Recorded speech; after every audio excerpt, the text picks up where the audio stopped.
Wait a minute. This has all happened before. Yeah, this does seem really familiar. The best of retro gaming radio. Keep it retro. Prepare to qualify.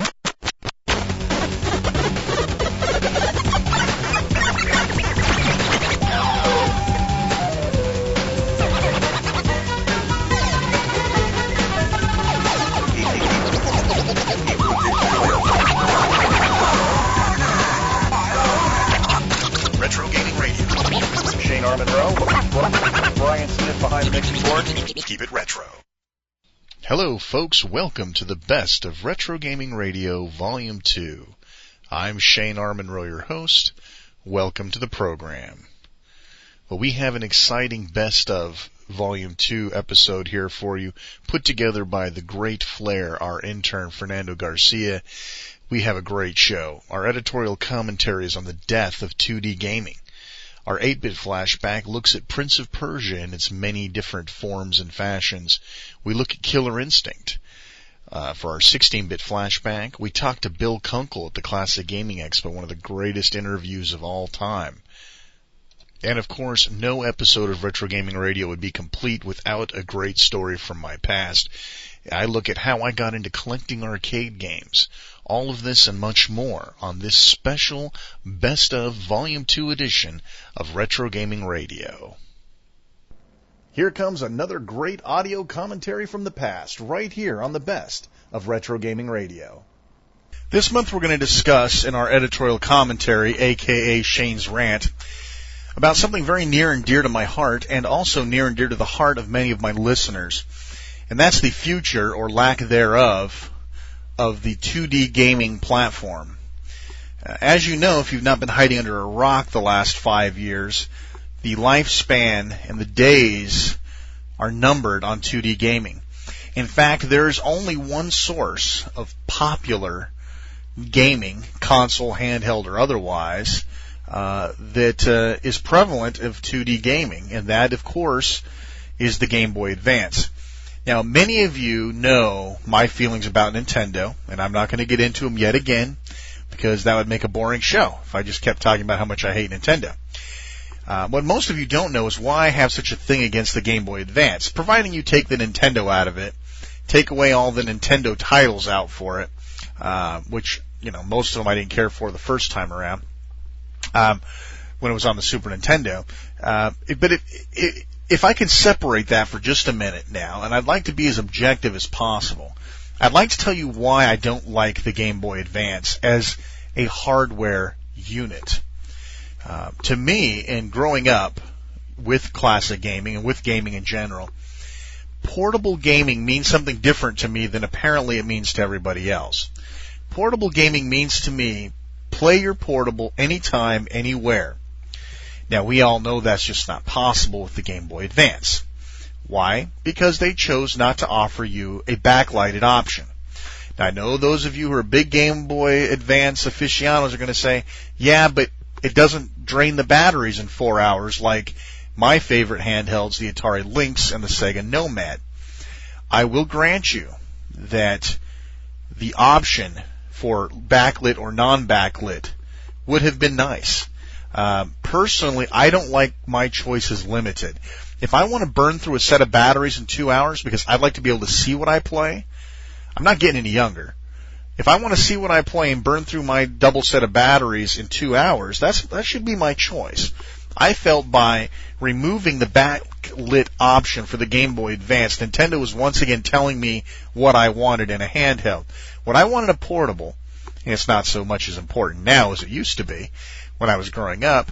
If I want to sit in my room with all the damn lights off, cuddled under my covers, with the sheets over my head, this is starting to sound really, really bad. If I want to be in the dark and hurt my eyes by playing Road Blasters in the dark, I should be able to do it. I'd like to be able to see what I'm playing. I'm sorry, I don't have direct sunlight to carry around with me. And I first noticed this at E3 a couple years ago when Game Boy Advance was first being released. They had hundreds of these units all over the Nintendo floor. And if you went to any of them, you could see the games really well. And I was thinking, wow, this is all right. And then I found one that the spotlight on the ceiling had been misplaced, and it wasn't pointing directly at the screen. Now I realized why the Nintendo generation are all growing up to wear glasses, because you can't see the damn things. The Game Boy you couldn't see, the Game Boy Color you couldn't see, and the Game Boy Advance you can't see. I mean, let's be honest. I mean, if a game, no matter how good a game is, if you can't see it, you know, I shouldn't have to explain where I'm going with that. Now that I've had my little bashing of Game Boy Advance, yes, I know you can get add-on lights. Yes, I know there's even a hack that you can add a backlight. I want to go to the store and buy one and play it, okay?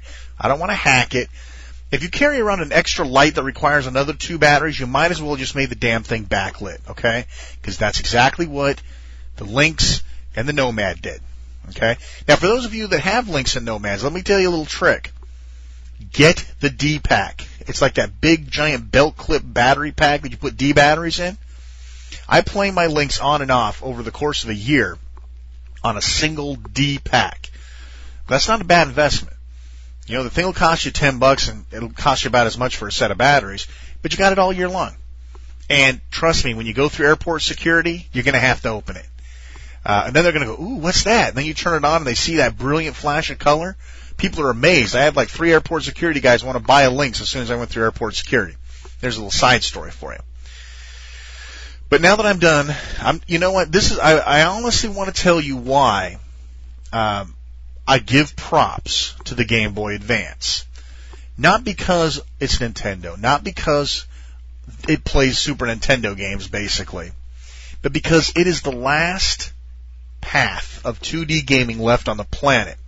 And you folks better enjoy the crap out of it while it lasts, because you know what? 3D portable gaming is right around the corner. And then the 2D gaming generation, the 2D gaming genre will come to an end, and it's all over with. And you're going, I hear a bunch of you clapping. Shut up. No, the death of 2D gaming is not a good thing. Do you want to know why? Because almost every single one of your great, quote-quote, great 3D games that you're playing right now is based on a classic 2D game. That's why there's some games still coming out that are halfway originals, because they steal good ideas from the old generation, right? They say there's nothing new under the sun. Why do you think there's nothing new? Because they're ripping off old 2D games. Look at Crazy Taxi. Crazy Taxi owes itself to Space Taxi. Let's be honest. Space Taxi's Crazy Taxi in 2D. You know, there are tons and tons of titles. You know, Grand Theft Auto 3 owes its origins to Grand Theft Auto 1 and 2. Okay? What I'm telling you is the death of 2D gaming, while everybody in the modern generation, the generation gaming people, are jumping for joy to finally get rid of 2D gaming, I want you to sit and consider something. Okay? Everyone wonders, Shane, why are you such a big fan of 2D gaming? And I'll tell you why. 2D gaming and 3D gaming, if you take away what they look like, if you take away what they sound like, if you take away the era that they represent, okay, let's take this back a level. Let's look at development of games, and this is important, okay, so pay attention. When you look at a 3D title, no matter what it is, take the simplest 3D title on the planet, and I can't even come up with one off the top of my head. But let's take something very simple, okay? Today's standard simple 3D game program requires a certain level of development. You're talking at least one designer, at least 1 to 3 programmers. You're talking about a modeling guy. You're talking about a texture guy. You're talking about a 2D graphics guy. You're talking about a musician, between maybe, say, 1 and 3 musicians to handle the score. A sound effects guy. Maybe he might be one of the musicians. I don't know. You're also going to need a level designer to go in and build levels for you. You're going to need a QA department, right? And a substantial one, but most of them have staff for this stuff, and they also have public beta, okay? So let's look at your standard 3D title. It's not like you can say David Crane's Pitfall anymore. It's not like you can say Paul Norman's Forbidden Forest, you know? I don't understand how that guy got his name singled out on Dungeon Siege, okay, the new game that just came out. I don't know how that guy got his name singled out, because it ain't about one person anymore. It's not even about 2 people or 3 people or a garage full of people that can sit down together and write a game. Any game that gets Generation Gimme's attention is the effort of 10, 15, 20 people. Okay? Now let me tell you how 10, 15, 20 people come to work on a game. Okay? They don't all sit around and send email back and forth and hodgepodge a game together. They work for a development house. Let's say Bullfrog Entertainment. Okay? Now Bullfrog Entertainment, well, they do have some creative license on their own. They are basically ruled by their publisher. Okay? So we got developers, the house they work for, and the publisher that publishes their games. Without any one of these three, you can't get a title to a console. Okay? You can't get a title into the hands of the masses. All right? Now, who puts out the cash? The developers don't put out the cash. They're working for bacon bits like the rest of us. Okay? Unless you're the Sid Meier, unless you are the Lord British, you're not making a dime as a developer, really. I mean, you're making a wage. Okay? You got guys sitting in booths in cubicles that are writing games for $16 an hour, $15 an hour, okay? They're like any other job, you know? They get sent a list of requirements, they write up they do the thing to the requirements, and then they go away. I mean, they're no longer part of the equation, okay? They write a game for the house, okay? The house then pitches the game to the publisher, a publisher, and hope to God that the publisher buys off on it. Or what mostly happens is the publishers strong-arm the house into whatever's popular. That's why there's a lack of ingenuity in video games. Publishers have no interest in making good games. Publishers, they're only interested in making money. Okay? That's it. Electronic Arts, publisher, interested in making money. That's it. They don't care if their games are any good, okay? They don't have a rigid standard of test. They're telling Bullfrog what games to make, okay? They're telling the development houses to make John Madden whatever, okay? They're the publisher, and they're dictating, for the most part, what gets put out. What are they going to dictate? What makes them money? What makes them money? Sequels, rehashes, and the sort of games that I'm constantly bitching about on this show, okay? So, now you look at the house. Well, what's the house's interest? Well, the house has got a dual interest. The house has to make money to pay its developers. The house is interested in paying its people, okay? So the house themselves aren't exactly interested in making video games either. They're interested in keeping their people fed and clothed, you know, and they're also, you know, interested in making a name for themselves, because that's who gets the kudos. Sometimes the publisher usually ends up stealing the bigger part of the limelight. You don't hear about Bullfrog, you hear about Electronic Arts, which is too bad because Electronic Arts used to rule back in the old days before they turned into a greedy, money-hungry, plagiarizing, I don't know, I could go into it, but anyway, Electronic Arts used to be cool, now they're not. Let's leave it at that. So the house is interested in keeping their developers fed, which means they have to bend to the will of the publishers. Publishers tell them, you're going to make this. Or, you know what, the game you sent me, too original, nobody's going to play it. You need to base it on the Quake 3 engine. You know, that's how we're going to sell the game. Okay? So the house isn't even interested in making a good game. Now let's go to the developers. How interested in making a great game are the developers? Alright? The developers are getting paid a wage. This is a job for them. Okay? Do you think... I'm sure this happens, folks. And talking to the guys from Gearbox, you know, Gearbox is a different story. They made Half-Life.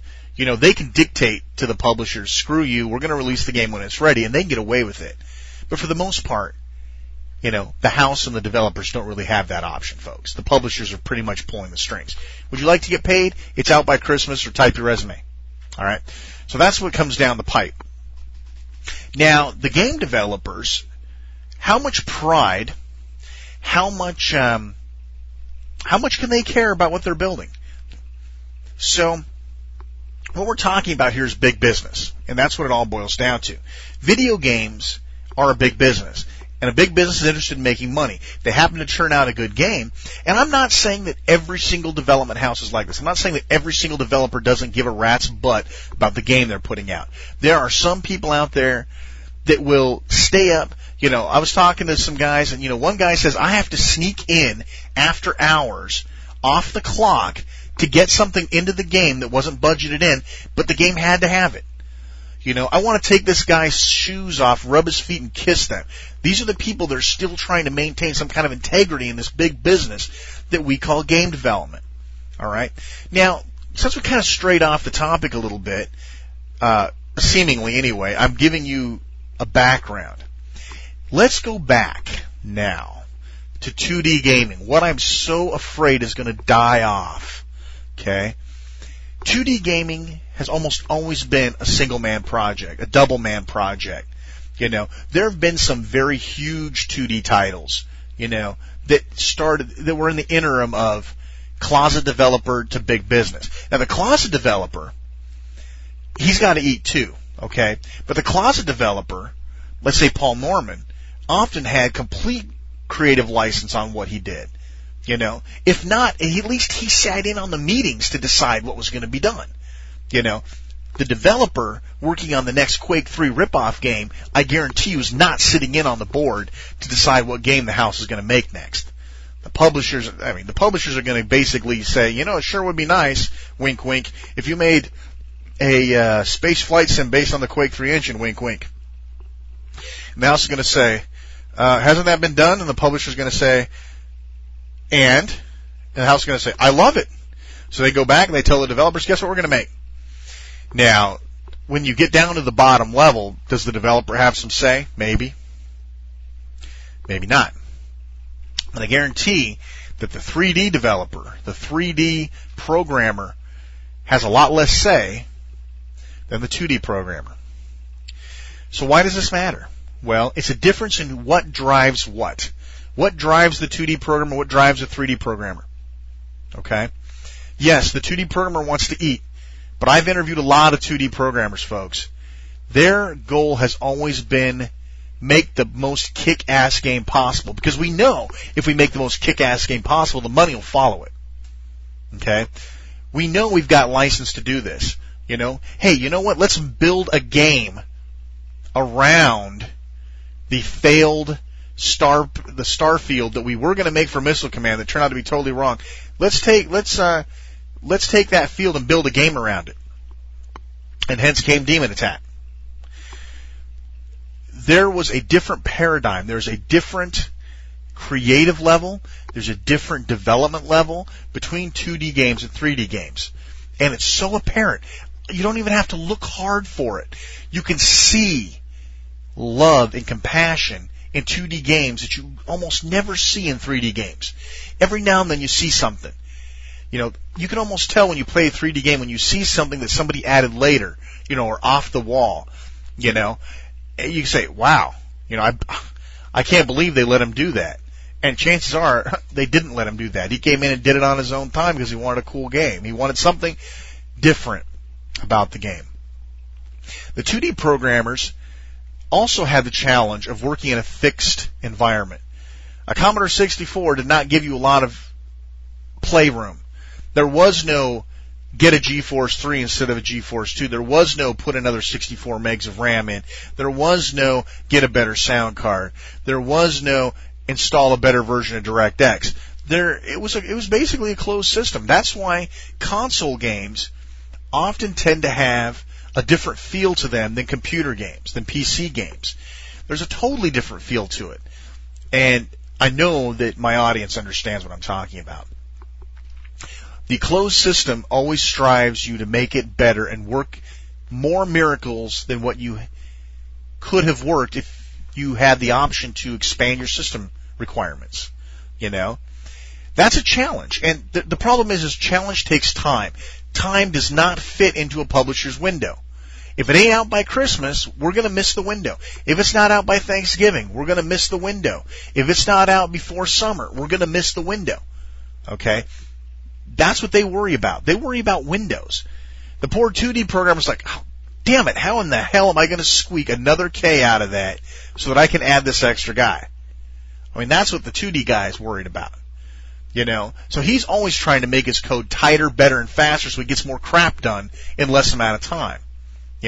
That's the mindset of the 2D programmer. That's the world that I come from. That's what I develop for is 2D. I work to try to strive to make my games run on the most small system requirements as I can. I've gone back and rewritten whole blocks of code.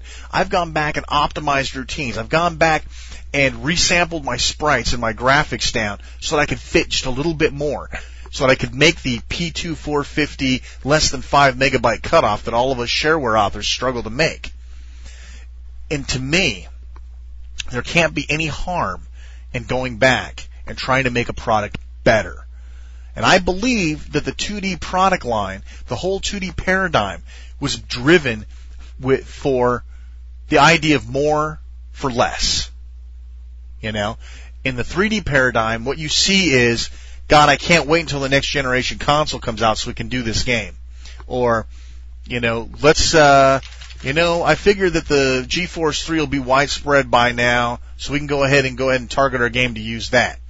You know, and to me, the whole paradigm of 2D gaming is so close to extinction. What's going to happen? There's not going to be any cool 2D gaming to draw off of soon. The Game Boy Advance is it, folks. I guarantee you. Nintendo ain't making another handheld. They're probably not going to make another console. That's a topic for a whole nother debate. They already have cell phones with 3D chips in them to play 3D media inside of the cell phone. I guarantee you that the first 3D handheld will completely remove 2D gaming from the mixture. Okay? My hats go off to Game Boy Advance developers. There are developers out there busting their ass. Because why? Because the Game Boy Advance is a closed system. They're busting their ass to make some of the best titles they can using the architecture that they have access to. Some of the great classics are being ported. Defender of the Crown and Dragon's Lair and Three Stooges. A lot of old Amiga games are going to be ported soon to the Game Boy Advance. A lot of the stuff that we grew up with, that we see as the pinnacle games of our time, are being ported to Game Boy Advance. You know, they're getting the Midway Classics. They're getting good emulation. They're getting good emulators. You know, people are learning to develop for it. We're getting homebrew titles that are of really good quality. And as down as I tend to be on Nintendo in general and the Game Boy Advance, you know, I want to thank Nintendo for keeping 2D gaming alive just a little bit longer. You know, if a Game Boy Advance comes out that's pre-backlit, I'll have to have one. Simply because a lot of the titles that I feel were pinnacle to the development of games are being ported over there. You know, I've even thought about developing for Game Boy Advance myself, and that's a scary, scary, scary thought. For me, somebody who's not a real big fan of consoles in general, certainly not Nintendo consoles, certainly not of modern consoles, especially not of handhelds you can't see in the dark, I'm thinking about developing for it. You know, that's a scary, scary thing. That should give some homage to how I feel about the last bastion of 2D gaming that we have out there. Unfortunately, the days are numbered. The Game Boy Advance isn't going to last forever, and 2D development is going to go right out the pooper. And unfortunately, even 2D development on PCs is going out the window. Every now and then you get a classic like Bejeweled or a lot of the PopCap games that are keeping 2D alive via Java web games. This isn't going to last long either, folks. Macromedia Shockwave already has a 3D module. You can play 3D pool on a web page. It's unfortunate. It's sad that the last era of gaming is almost coming to an end. So what I suggest to you folks is, if you love 2D games like I do, if you feel that there is a different mode between 2D and 3D gaming, try to keep it alive. You know, get a Game Boy Advance if you can. Get some games for it. Defender of the Crown, great title. Glad to see it coming back, even if you can't see it. Anyway, that's my feelings about the 2D gaming versus 3D gaming. I'm interested in your opinions. Why don't you write in and let me know. Let us know what you think about the death of 2D gaming. Its inevitability is coming. Tell us what you think. We'd love to hear about it. That'll wrap up our rant. Another great flashback right here on the best of retro gaming radio. It's time for an 8-bit flashback. In 1986, a gentleman by the name of Jordan Mechner released into the world what many people call one of the first cinematic video games. That game, of course, was Karateka. Now, you can pronounce it Karateka or however you want to pronounce it. Until Jordan writes me and says, this is how I pronounce it, I'm going to call it what I've called it for the last, going on 20 years, Karateka. Now, Karateka, which we've reviewed on an earlier show, by the way, available on the Year 3 Archive Collection, CD-ROMs, get them from the site, plug. Karateka offered up a new visual look for video games. Not only did it have some pretty nice little fighting moves, it was a karate game, obviously, but it also offered some interesting, not really cutscenes, but cinematic interludes, sort of like, I guess, what you'd see on Pac-Man or whatever, but somehow more charismatic. Anyway, the game itself was pretty simple. You ran towards this temple, and you kicked the ass of the guys on their way trying to stop you. You got inside, you kicked the bad guy's bird's ass, and then you kicked the bad guy's ass, and then you got the girl. Now, frankly, I don't know how Jordan Mechner managed to make like this, 60 by 100 pixel chick look so hot, but she looked hot. What can I tell you? There was no help for teenagers back then. But anyway, the game offered up a certain feel to it. It brought forth the concept of less time worrying about the background, more time focusing on the realistic motion of the player. That's the first thing that stands out when you saw Karateka was, wow, the guy moves like a real guy. Yeah, because you know how video games were up to that point. Basically, they used as few frames as possible in an animation, just enough to simulate the illusion of running or moving or jumping, just enough so that you believe it. But Jordan Mechner said, you know what, screw that. I want to see my characters come alive. I want them to look real. So what Jordan did is he took out a video camera, he went out in the backyard where he had this big wall, and he got his little brother and his dad dressed up in little outfits, and he sat and videotaped watching them run, watching them slide to a stop, watching them crawl over a wall. And he took this information and he said, I'm going to make a running and climbing game. I'm going to make a game completely fluid. It was still the cinematics that Karateka had, but I'm going to give it a new flair of character animation. And you can actually go on the net, and I'll see if I can post a link to find some of these early camera tests that Jordan Mechner did.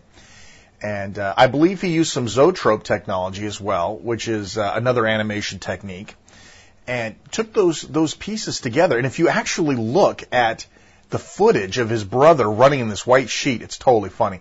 If you see the video of him running in the white sheet, and then you load up Prince of Persia, which is our featured game this episode, you'll say, wow. Dude, the way the guy stops, comes to a halt, the way the guy jumps up and climbs over a wall, it is almost identical to the way his brother did it. It's amazing how realistically he managed just to capture this motion of the human motion. And that's really tough. In order to do it in these days, nowadays these things look real, but they have motion capture studios, folks.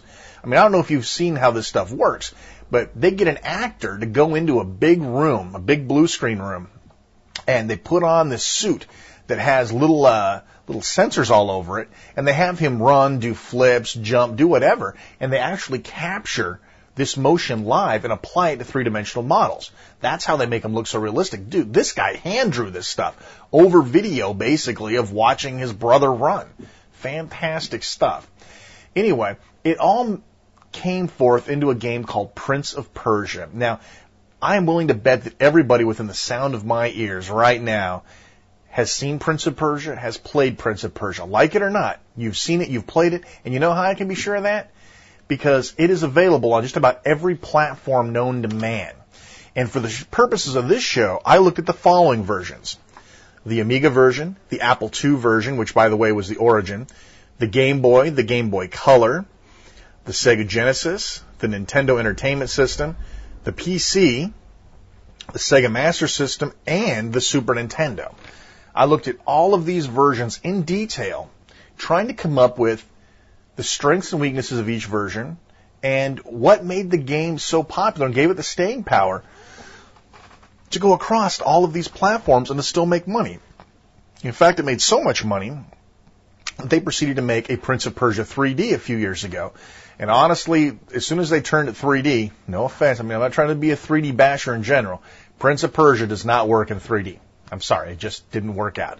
And you feel free to go post on the message boards why you think that Prince of Persia in 3D worked if you're one of those believers.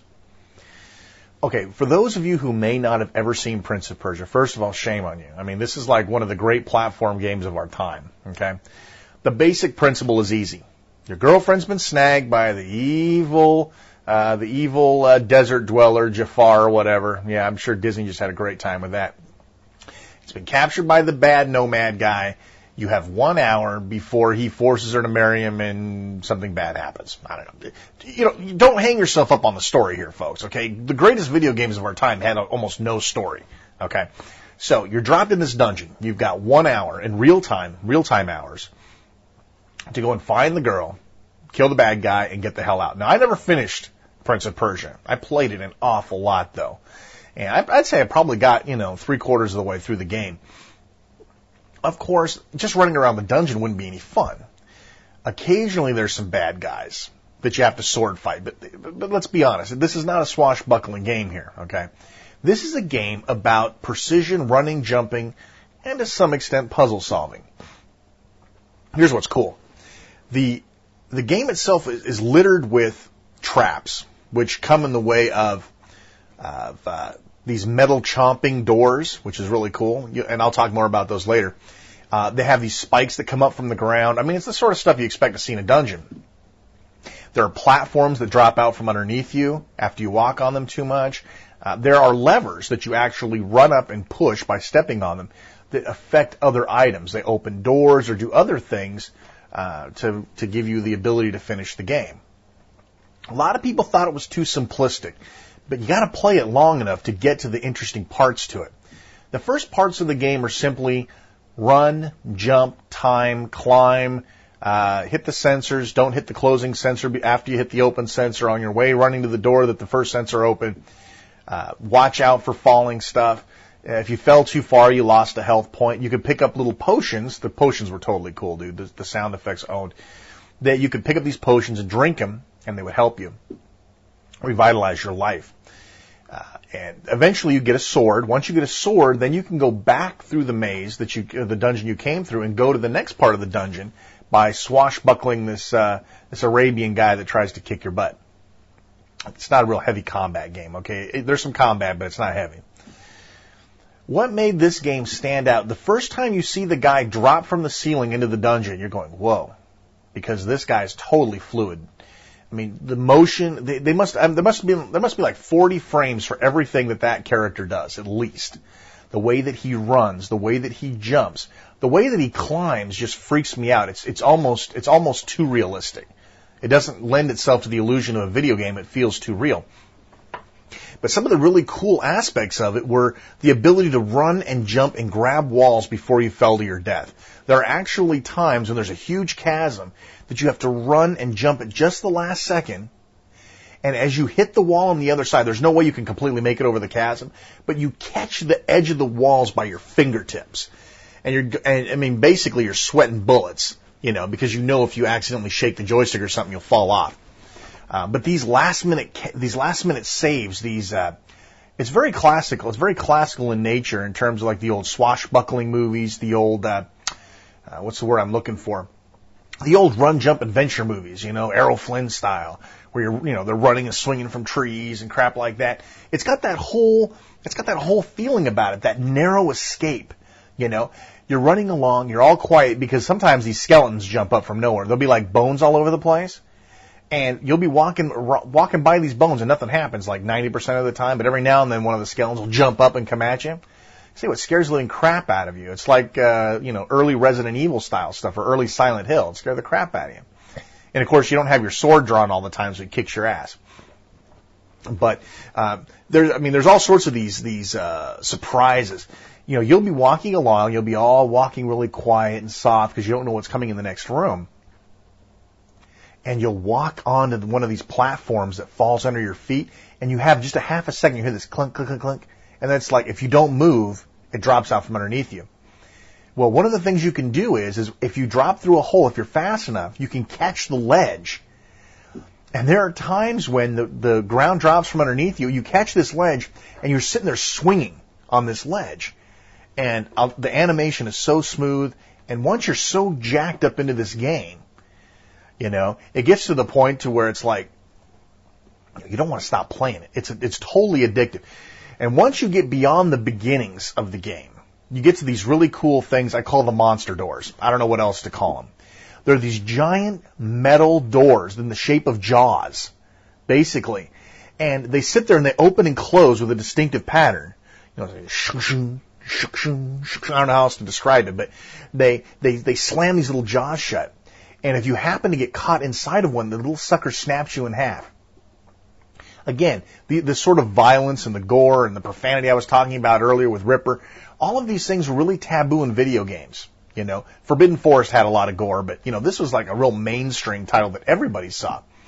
And I'll tell you, the Amiga version, when the doors cut you in half, I'll be honest with you, I haven't gotten far enough on any of the other versions to check it out. But the Amiga sound was so gruesome, and the blood would scrape up the blades of the door.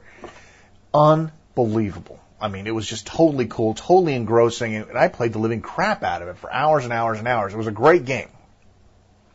I played it on the Amiga. That's what I had. So now you've got a good overview of the game. I've jacked it up plenty enough. If you haven't played it, finished it, or you just wanted to rekindle the old flame, hopefully I've done so because it's a really cool game. Now, I looked at all of these versions, and I looked at them with an open mind. And some of the things I found, and I'm going to tell you, are going to surprise you, because you guys know I have kind of a slant towards certain platforms.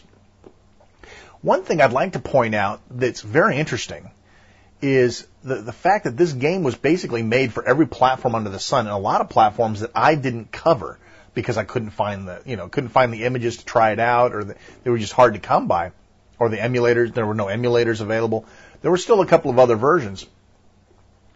Here's something very interesting. If you would have asked me a year ago, was Prince of Persia on the Commodore 64, I would have said, well, of course, that's what I played it on. But it's not. I played it on the Amiga. And if you go looking for a version of Prince of Persia for the C64, nada. No version exists for the Commodore 64. Not from Jordan Mechner, not from anybody, not ported from another company. Broderbund, which, of course, was the company that made Karateka and Prince of Persia as the publisher, Broderbund supported the Commodore 64 in a wide variety of games. Why on earth would Prince of Persia not make it to the Commodore 64? Now, I've got a speculation here, folks. I'm just going to speculate here. Let's look at what platform it was available for first. The Apple II. Who was the chief rival of the Apple II at the time? The Commodore 64. It would be very funny if Mechner just happened to be a big Apple II head and basically somewhere wrote into the contract with Broderbund, you don't get the game if you release it on the 64. I'm just taking a guess. Everybody knows how platform wars were back then. I mean, it was like street gang style stuff. There were drive-by Apple computer shootings, dude. It happens. So that'd be my guess. If anybody knows the real story why there was never a C64 version, sound off on the message boards or email us. We'd love to know. But now let's take a look at these versions in a little more detail. I'm going to look at some of the older ones first, or some of the lighter spec systems first, because that's only fair. Probably the lowest spec version that I would say here would be the Apple II itself, which is totally funny since that's what it premiered on. The Apple II, if you've never gamed on an Apple II, there is a very distinctive look to the graphics on an Apple II. They use this really heavy anti-aliasing thing to try to make the graphics look better. If you look at almost any game of the time, the aliasing was just sometimes horrid. I mean, so bad that it was almost amazing how bad it was. The Apple II version of Prince of Persia actually suffered really bad from that color aliasing thing that they've got going on. Of course, the sounds weren't very good either. In fact, the sounds... Well, now, see, I don't know about the Apple II and how the sound worked. I know that it had some sort of a built-in speaker, but there was some sort of a sound add-on device I guess you could put on there. I think Disney released one that worked on there, the What the heck was the name of that? Anyway, sound source, sound something or another. Anyway, I don't remember. But I know that most games that I played on the Apple had like basic PC speaker type sound, and it was too bad. And trust me, the Apple version of this game suffered the same short-sightedness of every other video game that came out on the Apple at the time. However, I will say that the player animation was very, very smooth. I mean, it's just as smooth as any of the other versions, which really showed, Mechner's dedication to smooth animation. It wasn't until later on when we saw like Another World and Flashback that we see this sort of heavy emphasis put on character animation. We need to do those on a future show too. Let's go up to, say, the Game Boy version. Now, the Game Boy version I had to play emulated, and I'll be honest with you, I think the emulator was kind of freaked out a little bit because the sound effects were very, very poor. Now, it could just be the Game Boy rendition. I'm going to go ahead and err on the side of the emulator because I just can't believe that the Game Boy sound effects could be that bad. In all honesty, it probably should have never been released on the Game Boy, simply because part of what made Prince of Persia, was the heavy detailed character animation. And let's face it, the Game Boy just wasn't up to the challenge. And if you watch the animation in the Game Boy version, it's like, damn, why'd they even bother? But the game still plays similarly, and overall, I mean, as a portable, it's really hard to bitch about it. But at the same time, you got to look at it and say, one of the key bullet points of the game was lost. Maybe it shouldn't have been. Now, the Game Boy Color actually was basically the same thing, only in color as the Game Boy. It actually did improve on the character animation a little bit. So apparently they figured it out, and people bitched about it. So they did the color version. They actually did clean it up a little bit. What would be next up on the list? Let's look at the Sega Master System version. After the Game Boys, I'd say this is probably the worst version of Prince of Persia ever. The main problem with it is the collision detection. This game requires a lot of precision collision detection, grabbing the edge of walls, that sort of thing, and it really lacked in that department. The collision detection was bad enough, and again, it could be the emulator, but in this case, it didn't feel like an emulator issue. There was also some really bad white noise. The sounds that they used, the noises that they used were almost too white noise. I don't know. There was something about the sound effect just didn't rub me right.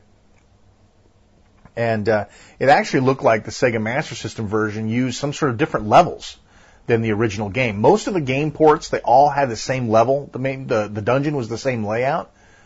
Now, you could look at that as good or bad. If you've already played the original one, you want to play a different one, you might want to pick up one of these ones that have different levels. But at the same time, it's sort of an inconsistency in the game. Now, one thing I will say about the Sega Master System version, though, is it was fast, smooth running. In terms of the frame rate, that guy hauled his butt around pretty well, and the animation was fairly clean. And it was one of the fastest moving versions of Prince of Persia I've ever seen. Mechner's games tend to feel slow and sluggish. I think it's part of the formula he uses. But the Sega Master System version just moved right along. It was almost like an arcade upgrade version of Prince of Persia. Kind of interesting if you get a chance to check it out.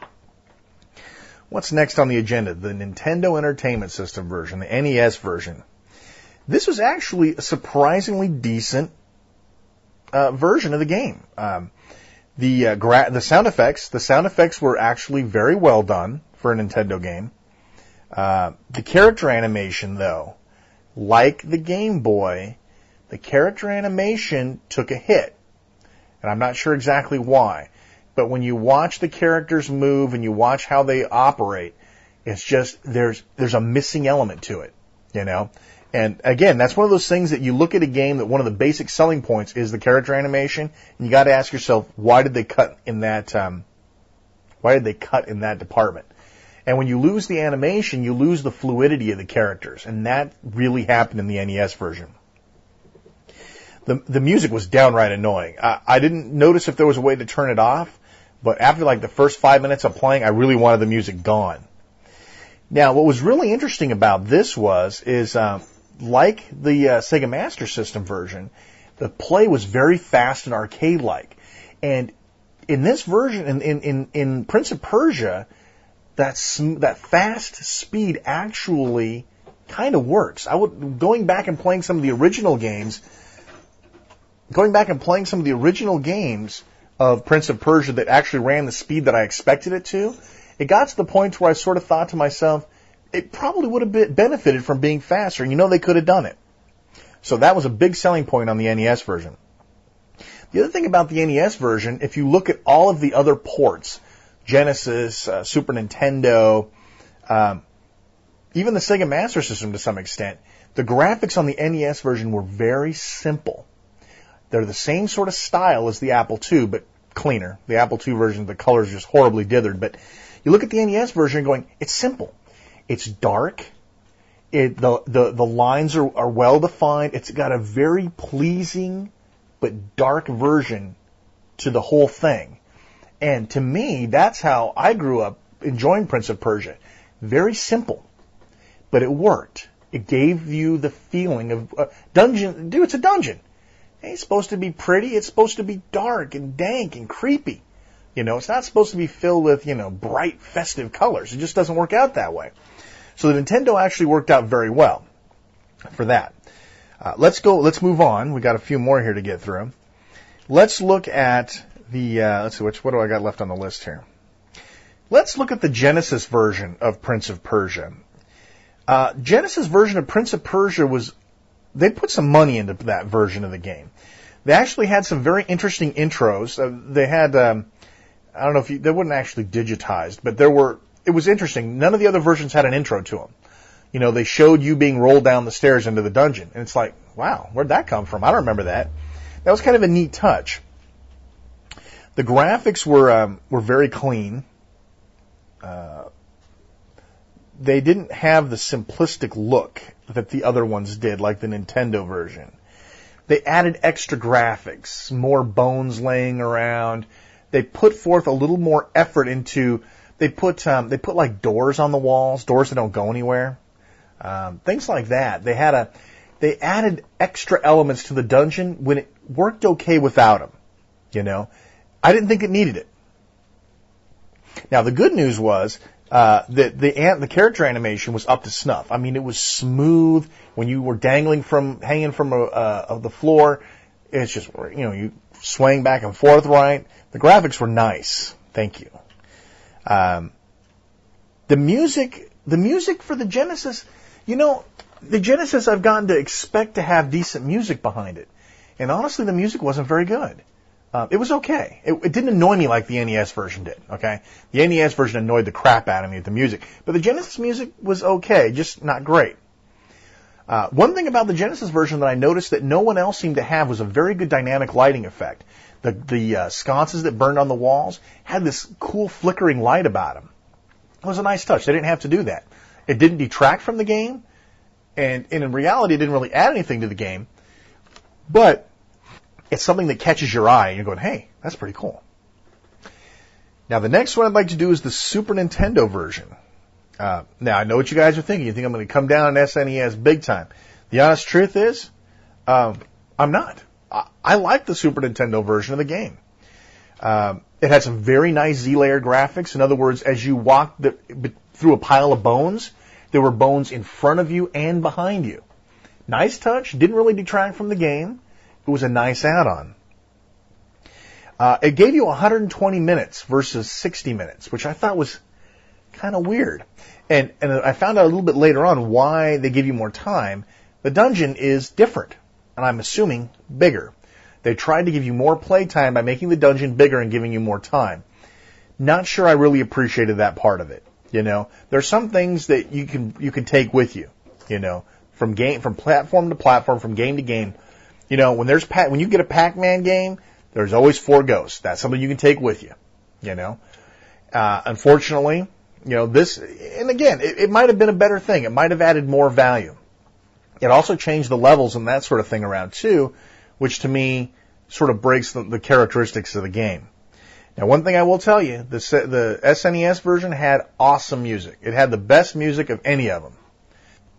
It was actually so good that I was actually surprised when it popped up. It was like, whoa, this is really cool.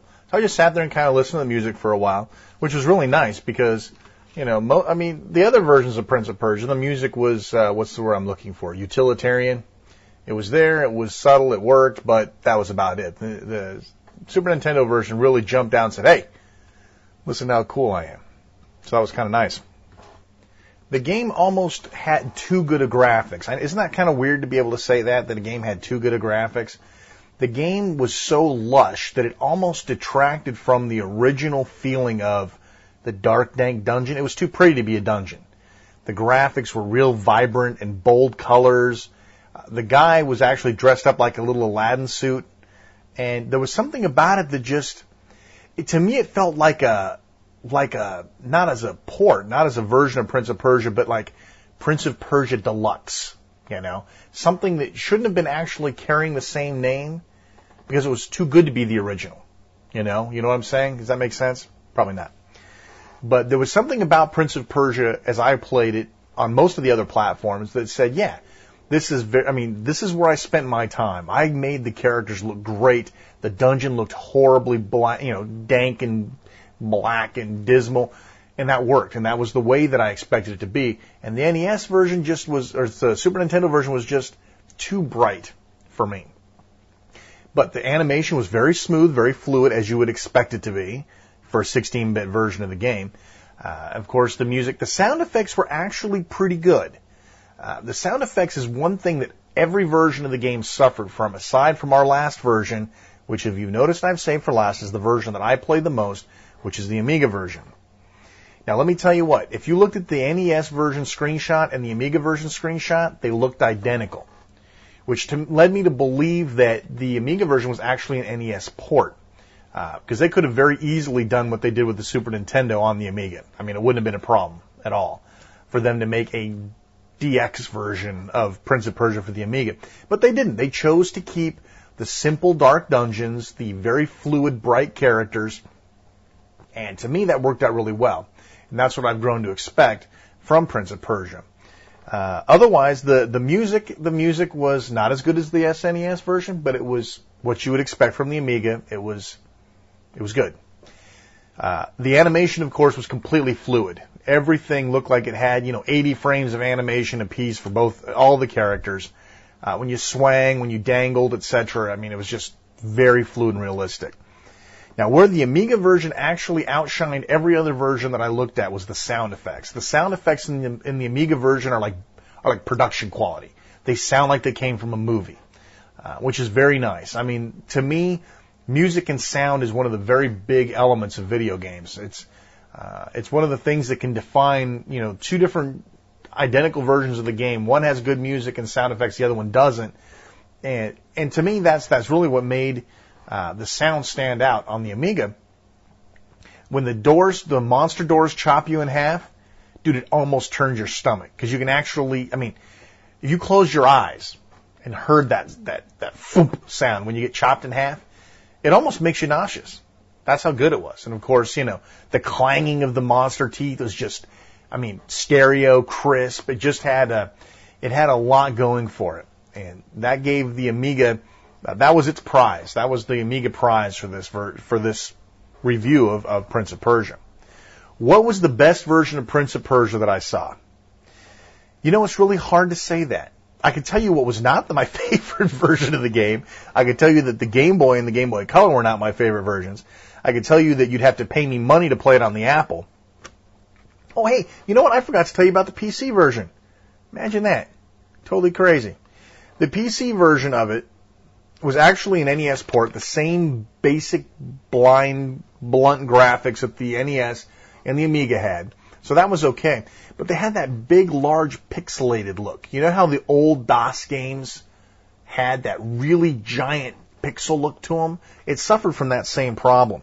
And I'll tell you what, the audio was basically, you should just shut the speakers off. Don't even put the sound on because you'll be insulted that you're playing a game with such horrible sound. Now the character animation was pretty good if you could get by the big old blocks. The dithering effect that they used like in the NES and the Amiga version to kind of give that smooth edge look stood out like big nasty blocks on the PC version. And if you've seen the two of them side by side, you'll understand what I'm talking about. So the PC version definitely did not fall into my favorite hands. The Sega Master System version, now we can't really consider that. The poor collision detection just put it right out of the running. So what does that leave us? Basically, we're looking at the NES, the Amiga, the Genesis, and the Super Nintendo. Now, I liked the Super Nintendo's music the best of all. What I did not like about the Super Nintendo was the flashy graphics. I think that they took it too far and it kind of left the scope of Prince of Persia. The Genesis almost did that, but not quite. It was close. They almost made it look too good. They distracted you from the game itself. The NES and the Amiga version were both pretty good. The Genesis version actually stood out, though, to me.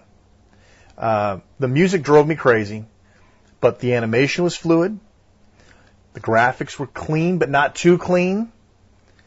And the some of the bonuses that they threw in, like the dynamic lighting and stuff like that, they didn't deviate from the original game. They had the same levels and everything. Overall, I'd have to give the award to the Sega Genesis as the best version of Prince of Persia. As a follow-up, I would say the NES or the Amiga version would be the next best version to play, if you want to play it the way that it was meant to be. Now, if you're a little more nudged towards the kind of the Generation Gimme group and you can't handle the dark, dank subtext graphics, then your best bet's going to be the Super Nintendo version. And I'll tell you what, I wish the sound in the Super Nintendo version was in the Amiga version. One thing I should point out, like the NES and the Amiga version of the game, did not have background music. The Genesis, the Sega Master System, the Super Nintendo, and the Game Boy ones had background music. Frankly, the background music was not the right thing to do. The intro music is fine. The cutscenes or the cinematic interlude scenes, like Karateka had, the music for that is fine. But for some reason, you don't bop your head while you're running through the dungeon listening to a tune. You know, the dungeon should be dark, quiet, and spooky. But when you have this happy blah, blah, blah, blah, music going on, you didn't get that dark, dank, scary dungeon. Couple that with the Super Nintendo's almost too good of graphics. If you're a graphics whore, and graphics is what make the game for you, Super Nintendo version owns. And I'll tell you what, the Z-layering that they did on the graphics, nice touch. I got to give them kudos. But overall, I'm going to give this show's winner to the Sega Genesis. If you want to play Prince of Persia, that's the platform I recommend. All right, we're going to have a lot more of these sort of all-encompassing reviews of games. We tried a little bit with Raid on Bungling Bay. But I really wanted to pick a game that meant something to me, but also was on so many platforms that I could really get my teeth into these things and give everybody an idea of what the differences were. So stay tuned for more of those in the coming months. Hopefully you enjoyed it. Here's a great interview from the past, right here on the best of Retro Gaming Radio. Back before there was video game journalism, there was Bill Kunkel and the Electronic Games magazine team. These guys basically turned video gaming into a mainstream journalistic market. All of those people who read Amiga Format or read Amiga World or read Run Magazine, Ahoy, any of those other early magazines, you folks owe a lot to Bill Kunkel and the group at Electronic Games Magazine. These guys invented video game journalism, and they took it to a very smart, hip level, which, of course, we don't see a whole hell of a lot of today. Anyway, we got a chance to catch up with Bill Kunkel for many hours. Classic Gaming Expo 2003, and well, heck, let's just tune on in.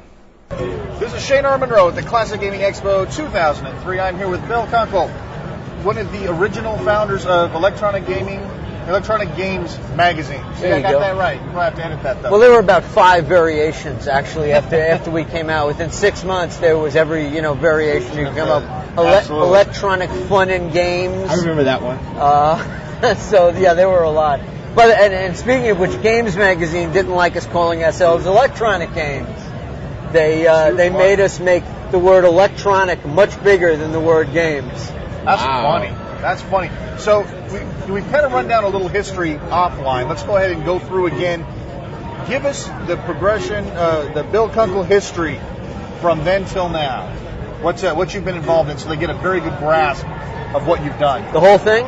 Yeah, just got real quickie deal. Well, a quickie start is in 1960. I was never a game player. I never played cards. I wasn't much on board games or anything. And in I guess it was 1970, I ran across a Pong machine, 70-71, at an arcade, and I was transfixed. It was the first time I found a game that spoke to my soul. I mean, it was a life-changing experience. It really was. It was an epiphany. I understand the concept completely. And so my first wife and I immediately ran out and bought the original Odyssey. Wow. You still have that original Odyssey? Actually, I donated it. It's, I believe, in the museum next door. That's great. So, we played that. We bought a lot of the hardwired systems that came out in the succeeding years. But in 1978, the big break happens because the 2600 comes out and the Odyssey 2. Now, we were real good friends with Arnie and Joyce, Arnie Katz and Joyce Worley Katz, Arnie's wife. And they had just bought an Atari 2600. So we thought, well, we should buy the Odyssey 2, and then we could see all the video games in the world. We did this, and we said, we had a connection up at a magazine called Video Magazine at the time. And we went up, saw the editor, Bruce A. Parr, and said, Bruce, what about a column for video games? I mean, now that we've got these programmable systems, it's going to be like VCRs, they're going to be making tapes for these things. Right. So, there'll be more software. We had no idea that this was true at the time. Right. We were totally talking through our butts, but we figured, hey, maybe, right? If we're wrong, who's going to know? So they said, okay, do it. We started a column called Arcade Alley, which ran in video till I guess around 1982, 83. And by 81, the game thing had exploded to such a point that we were able to sell the publisher on a strictly games magazine. The idea was it was going to cover everything. It was going to cover coin-ops, it was going to cover handhelds, video games, computers, anything that was electronic and was a game or an entertainment device. And they said, okay, we'll do it. We'll put it out as a quarterly. That way, we can leave it on the newsstand. If it takes 3 months to sell out, whatever, that's sure. Okay. They put it out, the first issue, and they were getting calls back from, at the time, there were newsstands. They were getting calls back from newsstands and distributors saying, we need more. Now, at the time, the only time distributors ever called publishers and asked for more copies of a magazine was if, like, Jackie Kennedy was doing a nude spread in Playboy. Okay? So this is a pretty remarkable thing. And at this point, they figured, we might have something here. So we immediately, with the second issue, were bi-monthly. By, I think, the fourth issue, we were monthly. And we, for the first year almost, we kind of ruled the world, Arnie, Joyce, and I were game journalism. When we went to CES, there was nobody to kiss up to for all those PR people but us. Oh man, you must have gotten so much free crap that it's not even funny. We were in heaven. God, please take one of these. Take two of them. Take 2 shirts. We got, the only other people they were giving them out to were distributors, and they were in the entertainment business. They'll be press. Well, the Daily News and the New York Times weren't showing up, okay? Right, and if they were going over to see the VCRs and the television sets. Right. And the phones that look like pianos and all those other wonderful electronic items, which eventually caused the split and the creation of E3 because the video game people, having come in late on CES, were always treated like the redheaded stepchildren. And they were being put in circus tents in the back and things like that. Damn. And Like kind of hall. Oh yeah, it was totally disrespectful. But CES said, look, our policy is that our first customers get the pick of the spots. So you'd walk into the front of this enormous show, and it'd be all these cheap electronic gimcracks, just little crappy little things that were going to break in 20 minutes, And out in the circus tents in the back was Sony and Sega and Nintendo and all these other guys. Yeah. And they said, we're not going to put up with this. So that's how E3 got started. They decided, well, we'll do our own show. Wow. And other than going to Atlanta for 3 years, they haven't made many mistakes with that show. Yeah. That those 3 years in Atlanta, though. Oh, I heard that was man. hell. Oh, no knock on Atlanta, but don't ever send me there again. No, don't mince words. Tell us how you really feel. Yeah. I mean, it had all the disadvantages. It was hot. It was uncomfortable. There was nothing to do. At the time, Atlanta was the murder capital of the United States. Classic. Perfect place to put a game show. It was just horrible. But wasn't the year they pulled out, wasn't that the year of the Olympics, though? Yeah, well, they didn't want to be there with that because that would have just been Remember, one of the big problems for these shows, especially then, was broadband. Getting, and if the Olympics is there, you got ABC or NBC or whoever to hogging every bit of broadband and telephone space in town. Oh, yeah. I mean, many's the time I went to a early online demonstration of games and they couldn't get online. Oh, man. So it was a very bad. Plus, everybody there said, look, there are no game companies in Atlanta, okay? If you had it in Chicago, there'd be companies there. Right. If you had it on the West Coast, there'd be companies there. If you had it in the Northwest, there'd be companies there. But there's nobody here but Coca-Cola. So why are we doing it? And it was just that they got a sweetheart deal. And it was an offer they couldn't refuse because it was so cheap. So they made a mistake for 3 years. See, I heard rumors. Every couple of years you hear a rumor that they're going to go back to Atlanta. Have you heard that too? I hear it, the expression in one ear and out the other. Right. I no more believe they will ever go back to Atlanta. You guys just keep talking. I mean, they'll be in Amsterdam before they're in Atlanta, and I'll be there. But no, it was. I mean, there's nobody there. I mean, if some of the people are there, it's okay. But when everybody has to tote all that equipment all the way over into there. a city in the middle of nowhere in terms of electronic media and new technology, I mean, Atlanta is not exactly one of the cities you think of when you think of high tech. No, Right. You think it's damn hot. It just doesn't make any. If they gave them the city, in terms of the bad will that it would create, I think they would be crazy to even consider it. So, anyway, continue with your history. Okay. We got sideswiped there. Well, we sort of. I'm giving you the quickie version now. In 83, 84, as everybody knows, there was a tremendous crash, and the video game market collapsed. And at that point, computers moved in to take what little space was left, and there were terrible changes going on at the magazine.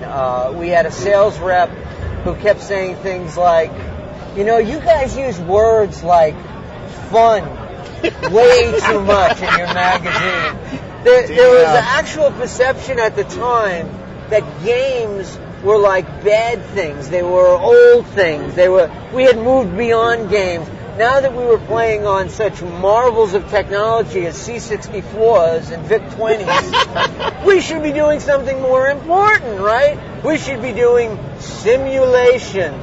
So instead of a game where you flew a jet and you blew a bunch of other jets out of the sky, you got a combat simulator.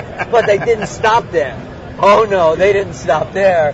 There were simulations of dairy farms. There was, situations of doing things.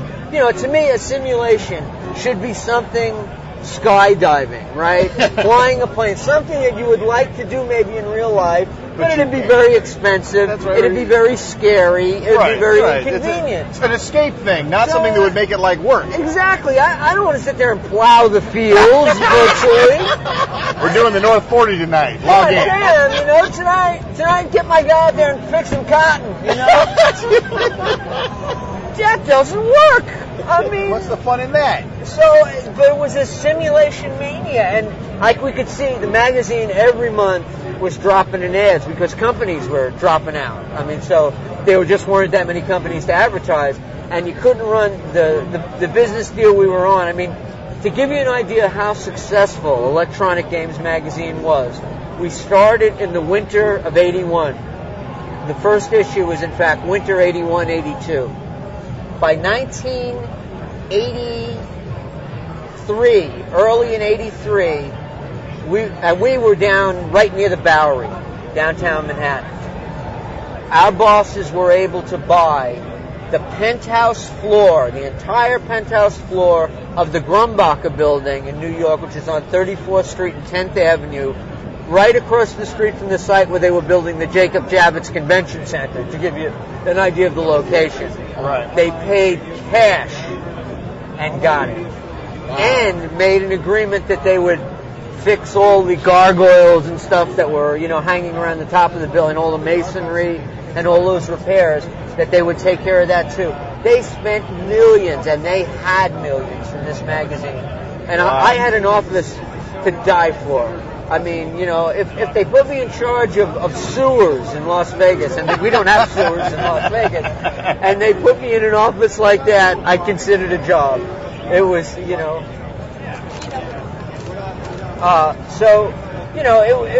was a wonderful deal. I had a sliding door out onto a patio overlooking the river. It was just beautiful.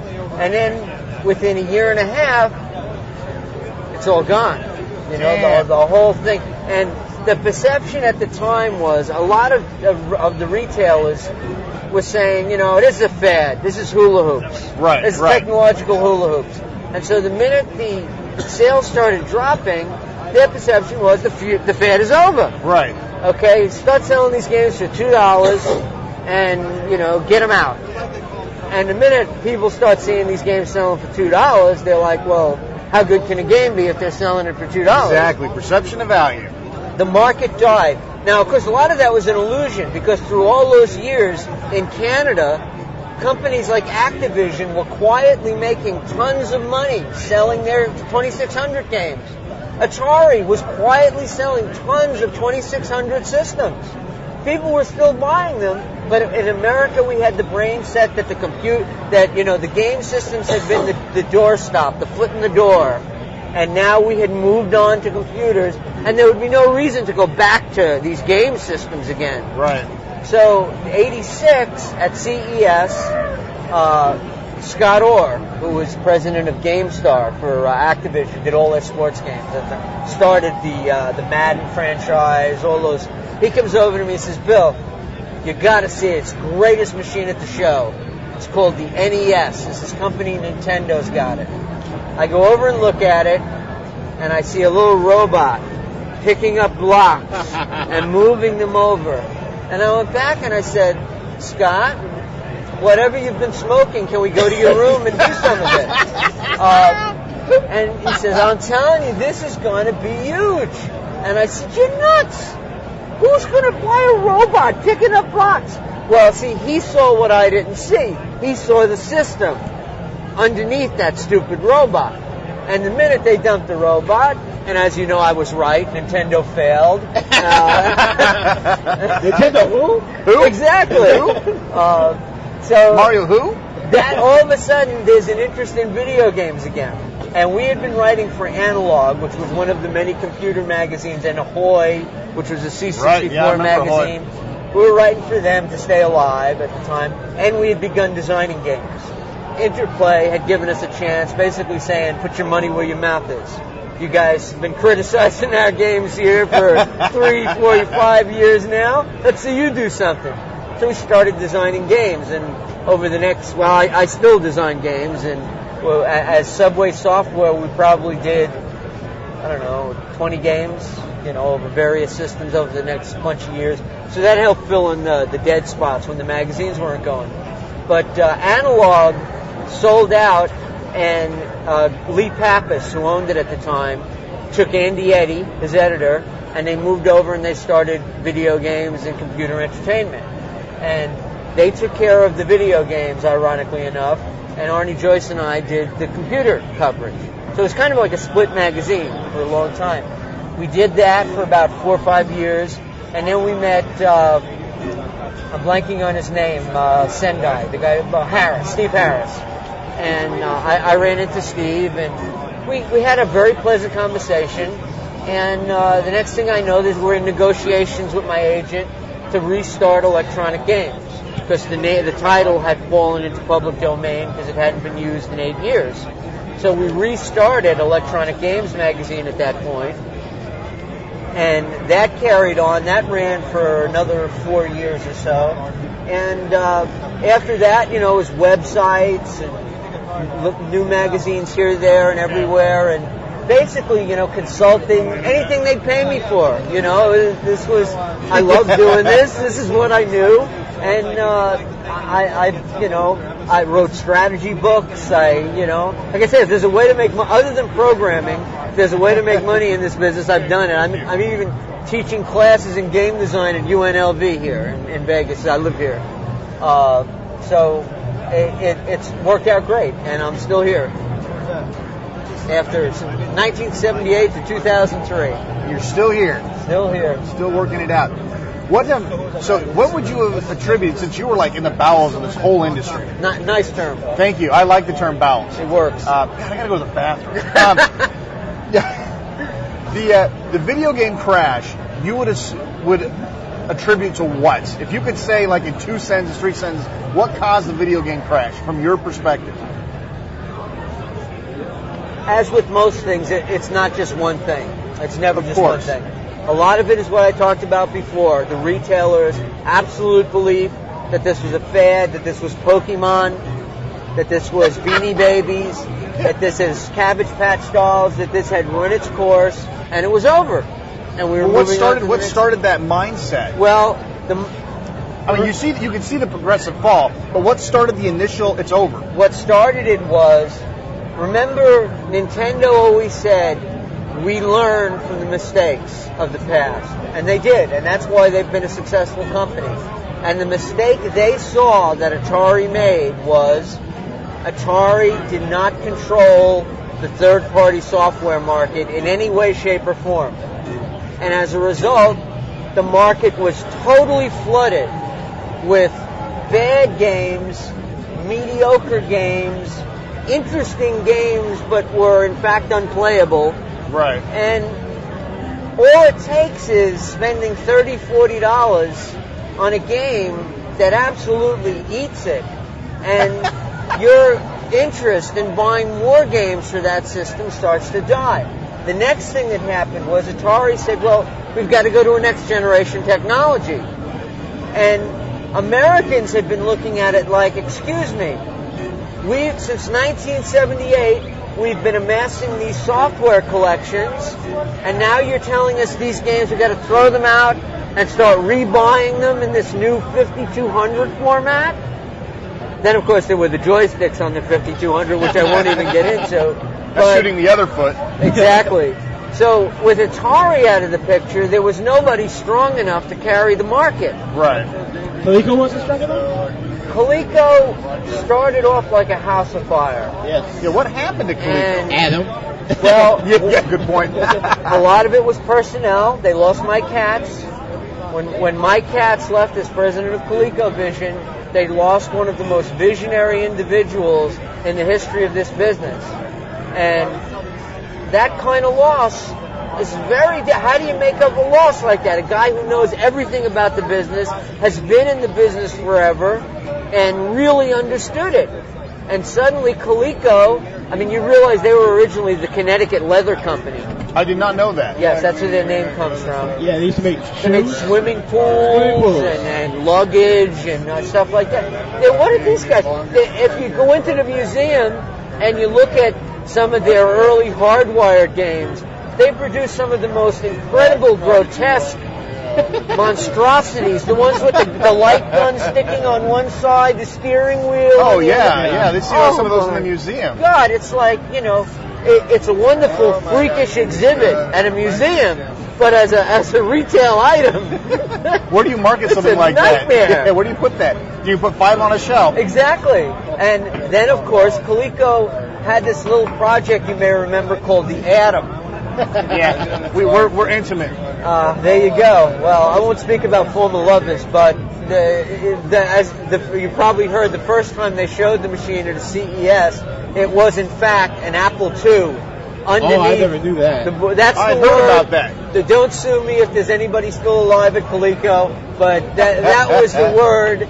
They used to run Macintosh demos with Amigas underneath the counter. It was a very common bit. That was because they always had those little podiums that they put the games on, right. and they'd do this big empty thing underneath. And I was like, oh, we just got a couple of plugs down there, a couple of surge protectors. You know, there's nothing else down there. You know, right. You know, meanwhile they had NORAD. You know, underneath. The Whopper was underneath there playing the games. I'm not sure. Oh, too funny. So, I think, you know, those things kind of came together, and people said, you know, well, I'm going to have to buy a new system every 3 years, every 4 years.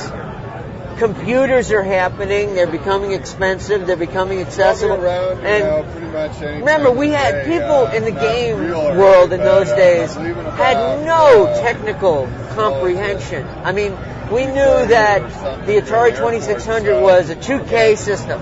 Right. Okay? They eventually got it up to 4K. They eventually got it up to 8K. But, Lord Almighty, the Apple II was 48K. Boy, that would have to be like 10 times better, right? Yeah. Well, more for us. Show me the games. Well, you know, the game would come up, be ironic. The game would come up, and you'd see this beautiful introduction screen. Right. Static introduction screen. And you think, oh my God, my dream's been answered. And then we go to a football game that's X's and O's on a black and white grid. And you're like, okay, I need to make sure. Oh, hell. Oh, no. What did I do? Can I get back my Atari 2600? And in those days, those computers, I mean, the first Apple II Plus I ever bought cost like $2,400. So those are not cheap things. So, you know, it was a convergence of stuff, and it was only when Nintendo, a company from another country, said, why wouldn't people want the convenience of something they could plug into their television, sit around the television, play as a family if they wanted to, you know, and they don't have to wait load times and read these complicated instructions. Pop it in, plug and play. And suddenly, plug and play became the catchphrase for the late 80s. You know, that after years of horror on those computers and playing those terrible PC versions of Sega coin-ops and other monstrosities, the Nintendo was a wonderful little machine for people. And it suddenly people said, wait a minute, video games could actually be a staple. Video games could be something that will sell forever, you know, and once again, they were actually on the nose on this one. And, you know, they as you probably have noticed, they haven't gone away since. But in 1984, you must understand, it looked very different. It looked very different to the business case. It looked like they had backed something and it was time to pull out now. It was time to know when to hold them and to know when to fold them, and it was time to fold them. Do you think, based on, are you still doing video gaming related journalism now? Not much journalism. I write for Joe Santuli's site, the digital press site. I do a column for him. Most of what I do is design work when I work in the field. I teach a course in game design at UNLV and several courses actually. And I'm actually in negotiations right now for a company about to make games for the Engage system from Nokia. And I worked for Westwood when they were here in town before they moved out to the West Coast. Before EA moved them out to the West Coast. Right. And because those were my buddies, you know, Brett Sperry and Lou Castle were two of the first guys I met when I moved out here from New York in 1989. And at the time, they were in like a 2-room office in a strip mall. And you know, we helped introduce them to Virgin, some guys from Virgin, and Virgin bought them, as you know, and they went on to become one of the most successful companies in the business. So while they were here in town, you know, I would work for them. But actually, I haven't progressed. See, I haven't moved ahead to the next generation. I don't own an Xbox yet. I don't own a PlayStation 2 or a GameCube. I was going to buy them, And I went out and I started playing the games. And I said, I'm sorry, these games are not better than the kind of games I like, okay? Hockey games, sports games, wrestling games, first-person shooters. I had better games or games that were just as good on the N64. I mean, I play GoldenEye to this day, and I haven't found a game that satisfies me more than GoldenEye or even The World Is Not Enough on the new systems. And until I do, I'm not going to buy one. It's the must-have system. Right. The must-have game, the killer app. Exactly. And I try to explain that to people, and they're like, what are you talking about? All the games are good. And it's like, no, they're not good. It's got to be the game. It's Space Invaders did it for the Atari 2600. Well, Pong, of course. Hell, but remember, there had been Pong games for 8 years. It was Space Invaders and then Pac-Man that cemented Atari. It's about the games, you know? Like you say, it's about the economy. It's about the games. And if you don't have that game, I mean, there's no game out there that I gotta have. Right. I mean, I was considering buying. I donated my Coleco and my ColecoVision and my full set of Coleco games years ago, and I was almost going to buy a new ColecoVision. I'm going to say, you want it back, don't you? Because somebody's got a copy of Ladybug, and I'm like, I want to play Ladybug. Have you thought about emulation? Well, that's what I'm going to do. Okay. Know? But I mean, the idea of playing it on the original controller, you know. I mean, that's appealing. That's something that cannot be emulated. It's a crappy-ass Coleco controller. That's bad as it was. Hand cramp. Hey, you know, and I mean, honestly, to me, on Intellivision games, emulation is far superior, because that was one of the worst controllers in the history of the world. Thank you. I was trying to tell somebody that. My thumb bends backwards to this day because of that thing. You probably know the answer to this. We were arguing about this on the way up here. Why did they use the disc? Wasn't it because it had like 32 directions? Yes. That's what I thought. Yes. But now, and this is a really interesting point you bring up. Games, the whole paradigm that drive games are really, if you think about it, driven by the control devices. Now, the early games, a joystick and one button, okay? You're holding the joystick in your left hand, you're moving the stick itself, you're holding the base in your left hand, you're moving the stick with your right hand, and you're using your thumb to press a button. Right. That means the primary assignment is to your right hand. So the games were directionally oriented. It was about moving to different places. Right. When the Nintendo controller came out, they flip-flopped it. And the direction controller was moved to the left side, so it could be controlled with the left thumb. As a result, they were only up, down, left, right. And it was all about pushing buttons, and the timing and the pushing of buttons. Right. Which was why I love the N64 so much, because of that analog option, that analog stick there in the middle.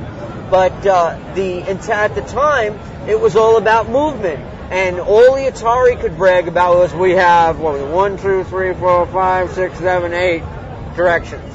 That was it. You could only get 8 directions. Well, you don't need more than 8 directions on a 2K video game. You really don't. Yeah. But in television, their goal was we got to top Atari in every way. That's right. More has to equal better. Better graphics, our licenses. I mean, I'm sure that Auto Race sold million more copies because it had a USAC license attached to it. Nobody even knew what the USAC was. But they were anal about getting those licenses on there, the big name licenses on it, and everything had to be better. And so now they could say, we have a controller. It has all these buttons on it to confuse the hell out of you. More buttons, more directions. More stuff on the side, and 32 directions, you know. And, you know, what am I going to sit there? I'd like to move 43 degrees to the northeast. It was totally ridiculous. And it's, again, ergonomics, you know. Why did Atari put out that 5200 joystick? Somebody was smoking crack that day. Why would you, a non-centering joystick? What? I mean, there was a stick that had come out early on called Le Stick. I remember the stick. You remember the stick? I do. Mercury switches. I do remember the And stick. the idea was that it was just a cord and like a pistol grip. Right. And theoretically, if you went like that, it would. The problem was, how do I know I have it centered? How do I? It's rolling. The thing is rolling all over the screen. I gotta keep my hand steady. I need a drink. You know, it was you don't want to play that. insane. I mean, and everybody was used to that joystick wanging back to that neutral central position. So they always knew we're starting from the center. Okay, I can go right, left, up, down. With this thing, it would flop over to the left, and the thing would keep moving to the left. And oh my God! The only thing I can think of is that somebody over there was thinking, this controller would work so awesome for X kind of video games. That's what we're going to do. We're going to make X kind of video games. But I don't even remember a video game that would make use of it. No, I agree. It's like somebody had the fatty, they lit it up, they put the torch to it, and they said, "Oh hell yes!" I think it's a crime to blame that on marijuana. I think we're talking about malfunction of the human brain. Okay, crack that even drugs can't explain. Crack cocaine, though. PCP, I won't even buy. Oh man, you can't even get heroin to go that far. I can't. I absolutely cannot. I cannot justify the thinking behind. I mean, there's a thing called ergonomics. You know, you bring people in, you let them. I'm sure that. How does your hand feel? Feels exactly. Good? You know, this is a terrible joystick. There was nobody came in there on those. If they did actual testing, maybe they didn't do said, testing. "Oh, I love this." You know, or maybe the CEO's son said, "Hey, Dad, can I have this kind of joystick?" Well, there was another thing. The early Apple joysticks, those were analog. Came with were analog, but they had versions where you could unlock them. Right, you could let them flop, or Radio you could let Shack them those. Some computer jerks like the being able to just flip flop all over the place. I hate it. And somebody must have been one of those people. You know, like the people who shop at Radio Shack, you know. Hey, I was one of those people. Hey, all I can think of is you were able to break the control. That's what counts. I'm playing F-16 Strike Eagle. I got to itch my ass. So when I take my hand off the control, I got to leave it to the left so I can bank while I'm itching my ass. That's correct. What other purpose can you find with that? Those are issues that are generally not considered in the design of a joystick, but should be. But, you know, I agree. You know, I think there should be some method. That's why they put a pause button on joysticks. It's so that you can itch your ass while you were playing. I'm a big believer in that. Yeah, so we get your basic feeling on modern day consoles. You're kind of like us.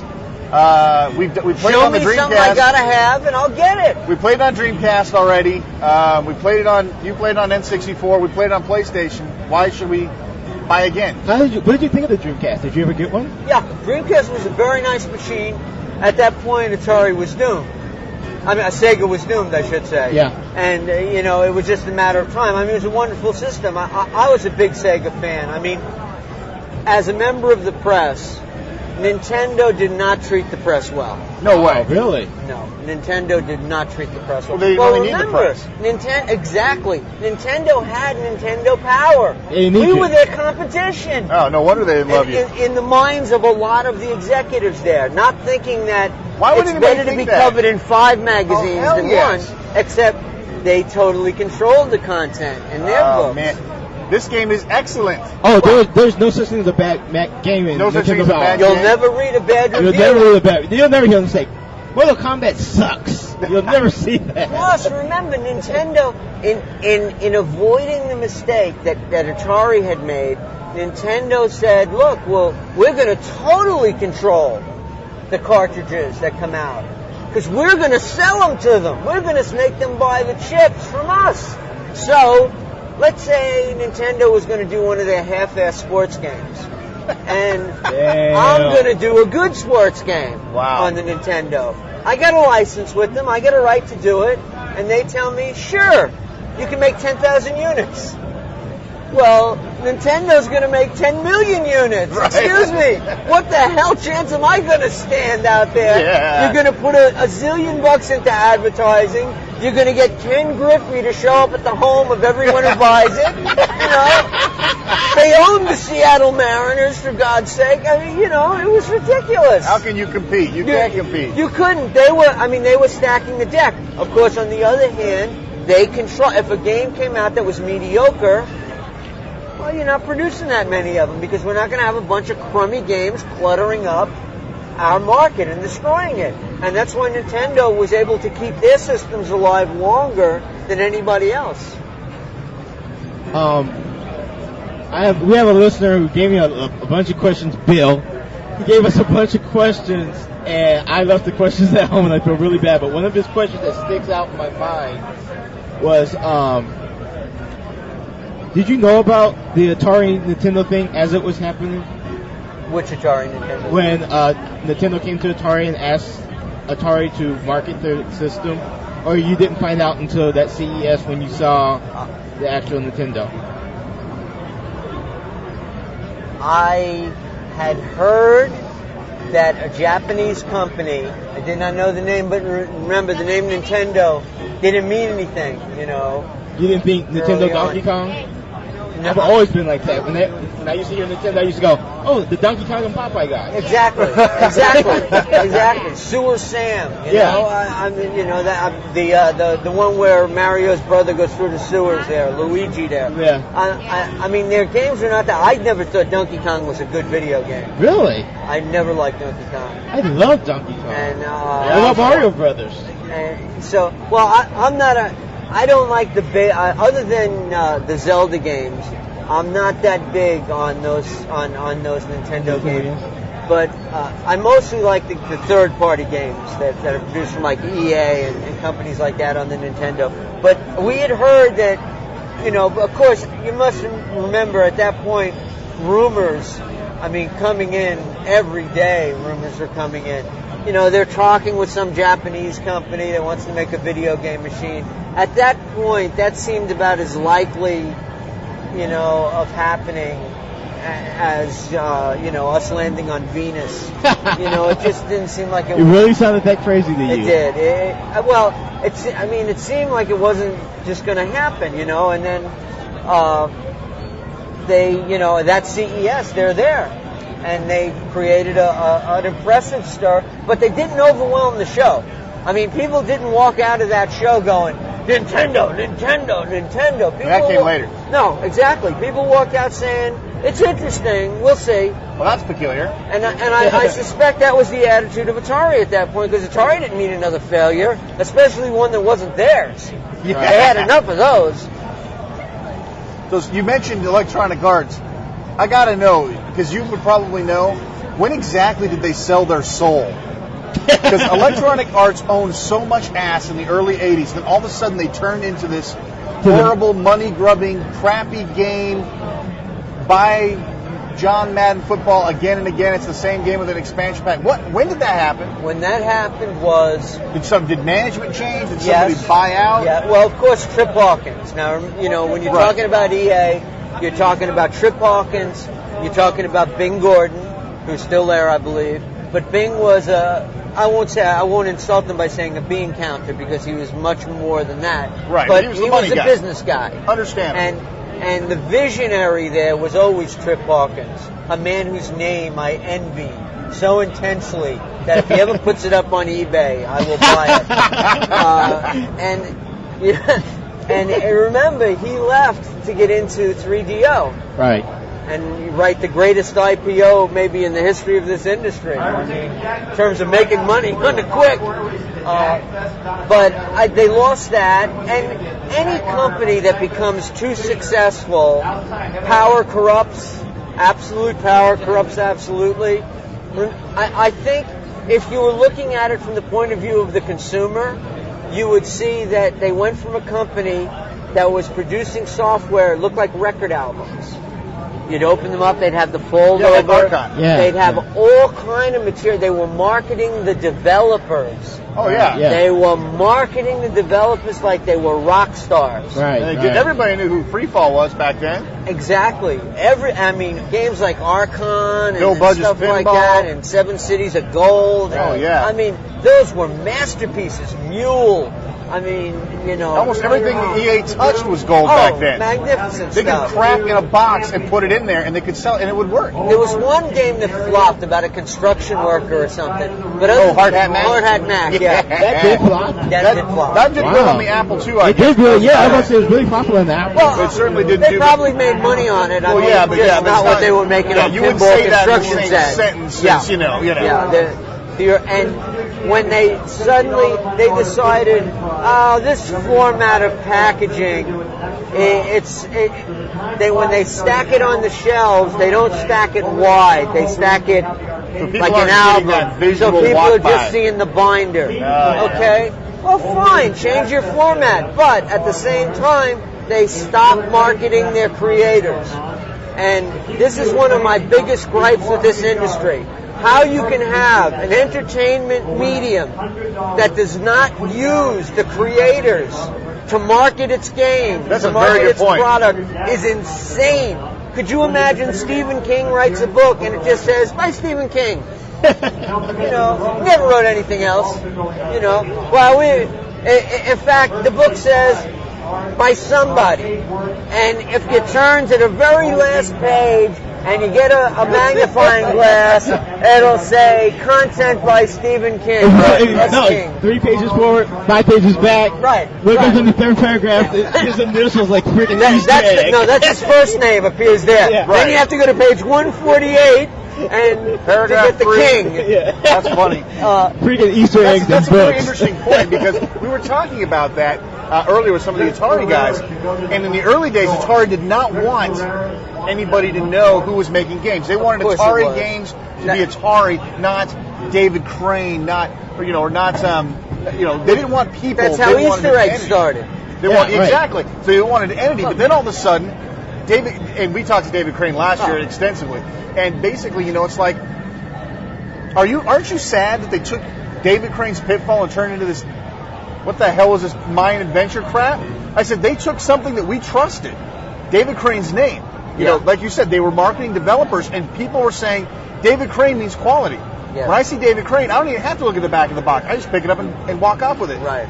And then, like you said, they stopped doing that. Yeah. And we stopped getting intimate. I liked knowing who was making the games. Would you go out and buy a book that was a Western and it was published by Ballantine and that's all you knew? Right. Would you go out and buy a rhythm and blues album and all you know is it's from Atlantic?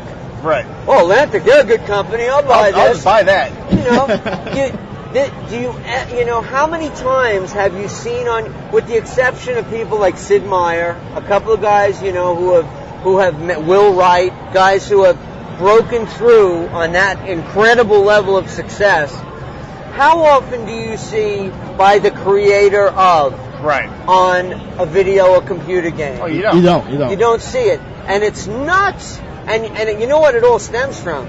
It stems from that early on paranoia that Atari had after they lost those guys to Activision. Right. It was like, well, if we let them know the names, then they'll hire them. Yeah. Like they couldn't find out the names, right? There wasn't anybody sleeping with anybody in Silicon Valley that the entire valley didn't know about. But you weren't going to know who was developing Yar's Revenge or whatever for Atari. And really what they did, you've heard the expression, they closing the barn door after the horses have run away. Well, what Atari did basically was after the horses ran away, they had a few mules and jackasses left and they put up velvet wallpaper. Totally, wow. Not to knock Howard Warsaw, but I don't think the man ever developed a game I would play. I'm a very nice man, but I hate his games, okay? And, Pac-Man was, talk about factors that killed, that caused the crash. Pac-Man, the hype that was built up for the 2600 version of Pac-Man, and then that blinking monstrosity came out. I'd say that Pac-Man was probably responsible for more epileptic seizures than Pokemon ever was. Ridiculous. Did you guys pretty much? I don't remember even reading a review from your magazine about Pac-Man. I think I remember reading about Miss Pac-Man. I don't think I ever saw a review about Pac-Man. You guys, we probably did review it. It was a very short one-paragraph expression. I can't imagine that we would have avoided reviewing. But the thing is, you guys, the first magazine, and I'm pretty sure this is offensive, The first magazine I've ever seen really slam games was Electronic Gaming Monthly. Right. You guys were more or less like, if it sucked, you just pretend it never came out. Well, I'll be perfectly honest with you, that when we started, we didn't even know who we were writing for. We didn't know. There was no demographic studies of who were playing these games. Right. Are we writing to 7-year-olds? Are we, when we finally did demographic studies, we found out our average reader was like 21, 22. But we didn't know that. And as the first magazine, it was our mentality that we had to be kind of cheerleaders for the industry. And while we weren't going to tell you this game that sucks is great, we were also not in a great big hurry to make it the lead review and tear it apart for 2 pages. Right. We were more interested in telling people about the games that were out there that would be, that might excite them and might interest them. And the EGM was able to grab off, and to their credit, they were able to grab off a lot of the younger readers who loved that bashing style, Right. But Young people hate. That's just the way it is. But they also started another paradigm that I still see in the magazines, which is it goes like this. The game or the game system that's a year away, that's still in development and is a year away from being released, is phenomenal. It's the most incredible thing that ever existed. Yeah. The game that's out now, there's no this mode, there's no that. I conquered that game in 25 minutes, and of course another thing that helped I just couldn't stand was all those platform games, and the idea that you started at a fixed point and you reached a fixed point, you conquered 7 bosses, and the game was over. I don't like games that end either. I like games that go on forever, that Yes. you can just keep playing and keep playing and keep playing. It's funny, with a lot of the handheld systems now and things like that, you're seeing a lot of return to the simpler game paradigms. And I was saying last night to someone at the dinner, isn't it remarkable that no one has ever used the play mechanic of Missile Command again? Yeah, it's weird. There's been a couple of knockoffs, though. There's been Liberator, but there's never been another game. I mean, just like what was the game that knocked off Robotron? TV. Smash TV. Smash TV. It's just like Arkanoid took Breakout and took it to the next level. Right. Nobody ever took Missile Command to the next level and took it to the next level. Liberator doesn't count? Liberator? Atari's Liberator? That was kind of a next generation attempt to do it, but I'm talking about later on, like in the 80s and the late 80s. Or just doing a better version. Yeah. I mean, it's a great game. They did. You know what I think? I think what happened with that. Excuse me. A lot of shareware people did it. It seems to be like a proving ground for shareware authors, and the first game they ever do is a really bad knockoff of Missile Command.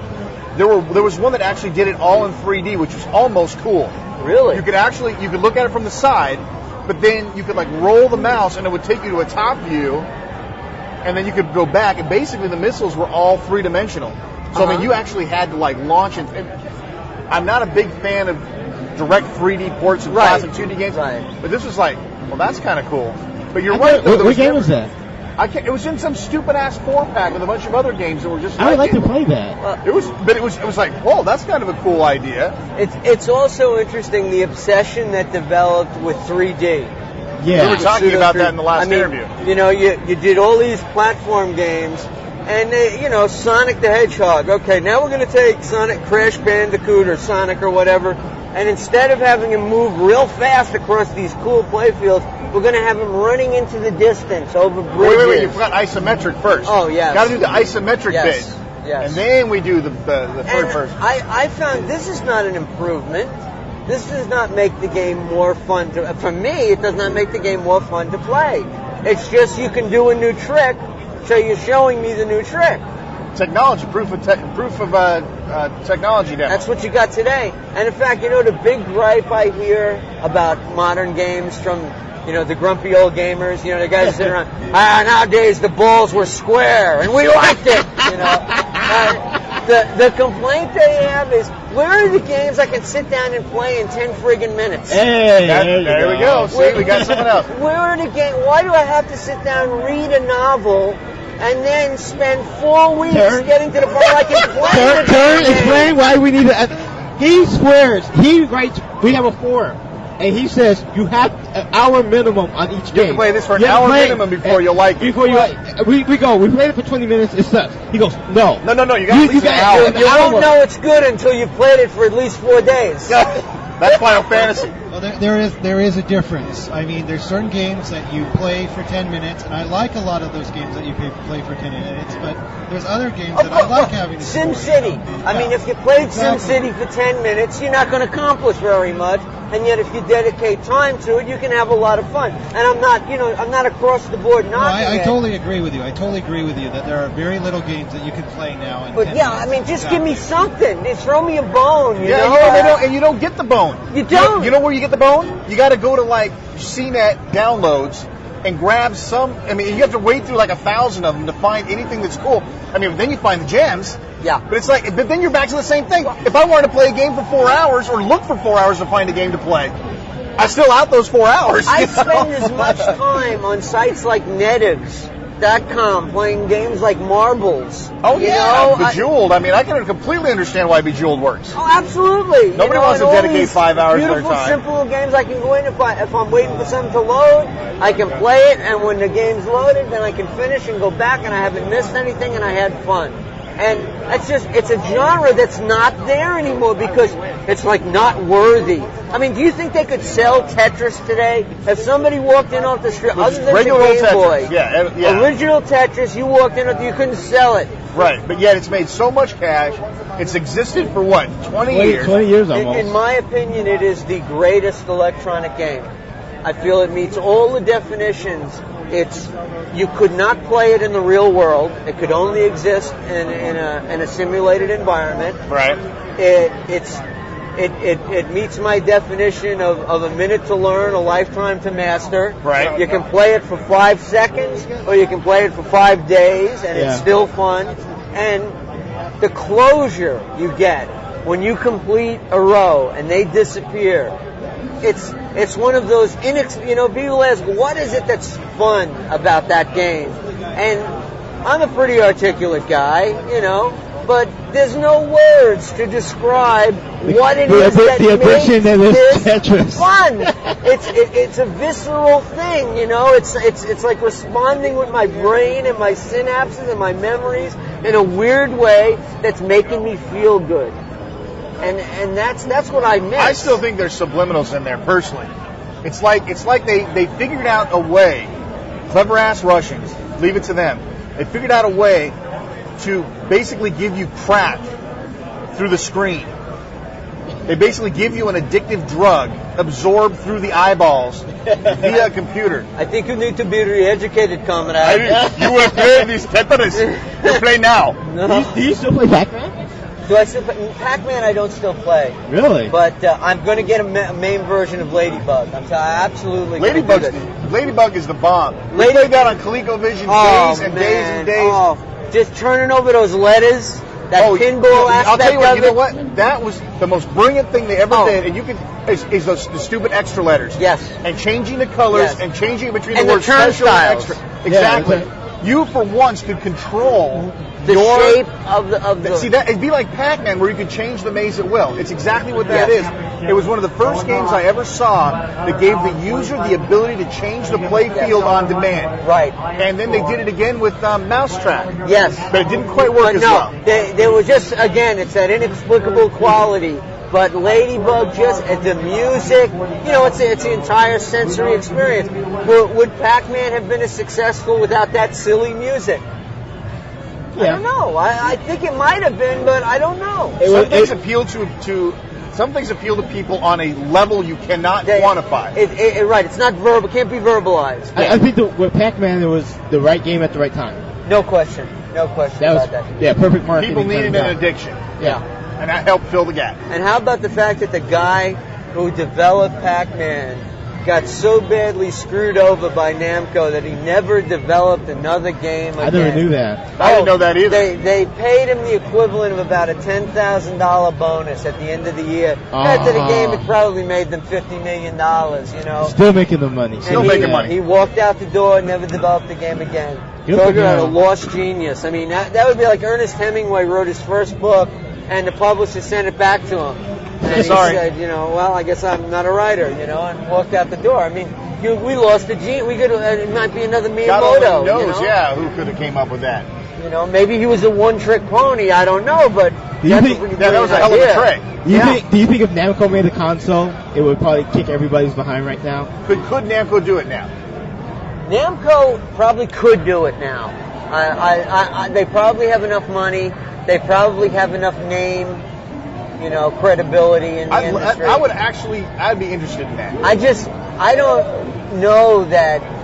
I mean, you know, there's already a new next generation game system out there that's very good. I've had a look at it, but they're having a hell of a hard time selling it. What's that? Yeah, I'm blanking on the name. I'll dig it up for you, and I'll tell you. I'll give it to you tomorrow, as we do part two. Once again, we'd like to thank Bill Kunkel for giving us his endless time and endless bits of wisdom. And Bill Kunkel is actually a member of our message forum, so definitely go pop in there and say hi. I'm sure he'd appreciate that. This is the best of Retro Gaming Radio with Shane R. Monroe and Brian Kid Hype Smith. It's time for a 16-bit flashback. Okay, Brian is continuing to torture me. He has me in shackles, ball and chain, strapped in front of the stick, making me play Super Nintendo games. So, to appease the black man, I'm going to play Killer Instinct on the Super Nintendo. This is going to be too easy. Wait.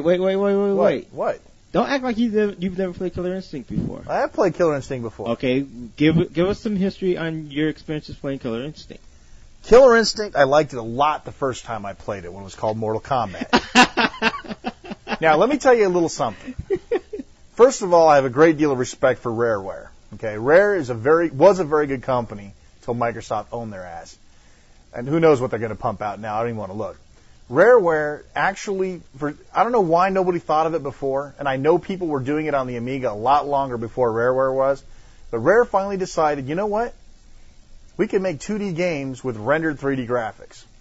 And I cannot understand how Donkey Kong Country became like the top-selling game of all time for the Super Nintendo. It was like one of the top 5. Yeah. And you know the reason why? It wasn't a good game. It was the graphics. It was the graphics. Oh, yeah, definitely. Rareware began the concept of screw the game, give me the graphics. I have a great deal of respect for the technology that they used, but at the same time, that I feel began the downward spiral. But I do like 3D rendered graphics, which means I should just love the crap out of this game.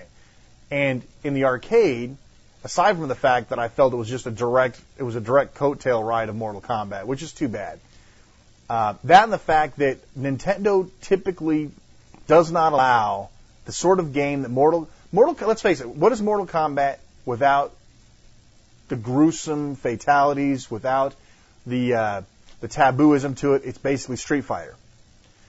But the problem with that is when Nintendo sanitizes something, which is about what we're going to look at right here, when they sanitize something but they steal from the original game. It's just like doing Narc. Imagine doing Narc without having body parts. It'd be the same idea. And Killer Instinct, while technologically impressive, and I'm not talking about the Super Nintendo version, I'm talking about the arcade version, is technically impressive. They basically took a model that they couldn't reproduce because of whatever Nintendo thinks they need to do with games to make them more family friendly.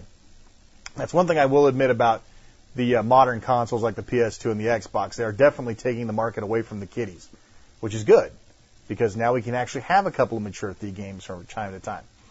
But anyway, Killer Instinct, again, like I said, the technology behind it, the fact that it was ran off a hard drive, That's something I didn't understand either, is why the hell it took them so long to start running games off hard drives. But a lot of games followed suit. Gauntlet Legacy, or Gauntlet Legends. And Legacy. Dark Legacy. Area 51. Area 51. Everybody picked up on the whole hard drive thing.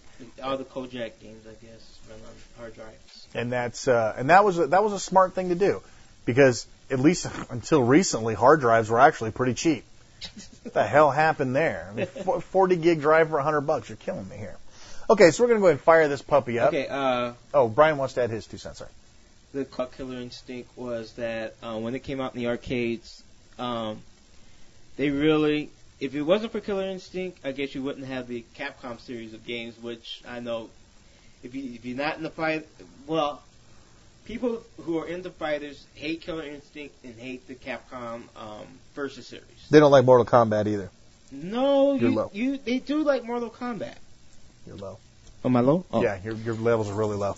They do like no, they only Mortal like Mortal Kombat 2. They don't like any other Mortal Kombat, just number 2. Yeah, everybody hates Mortal Kombat 3 and on up.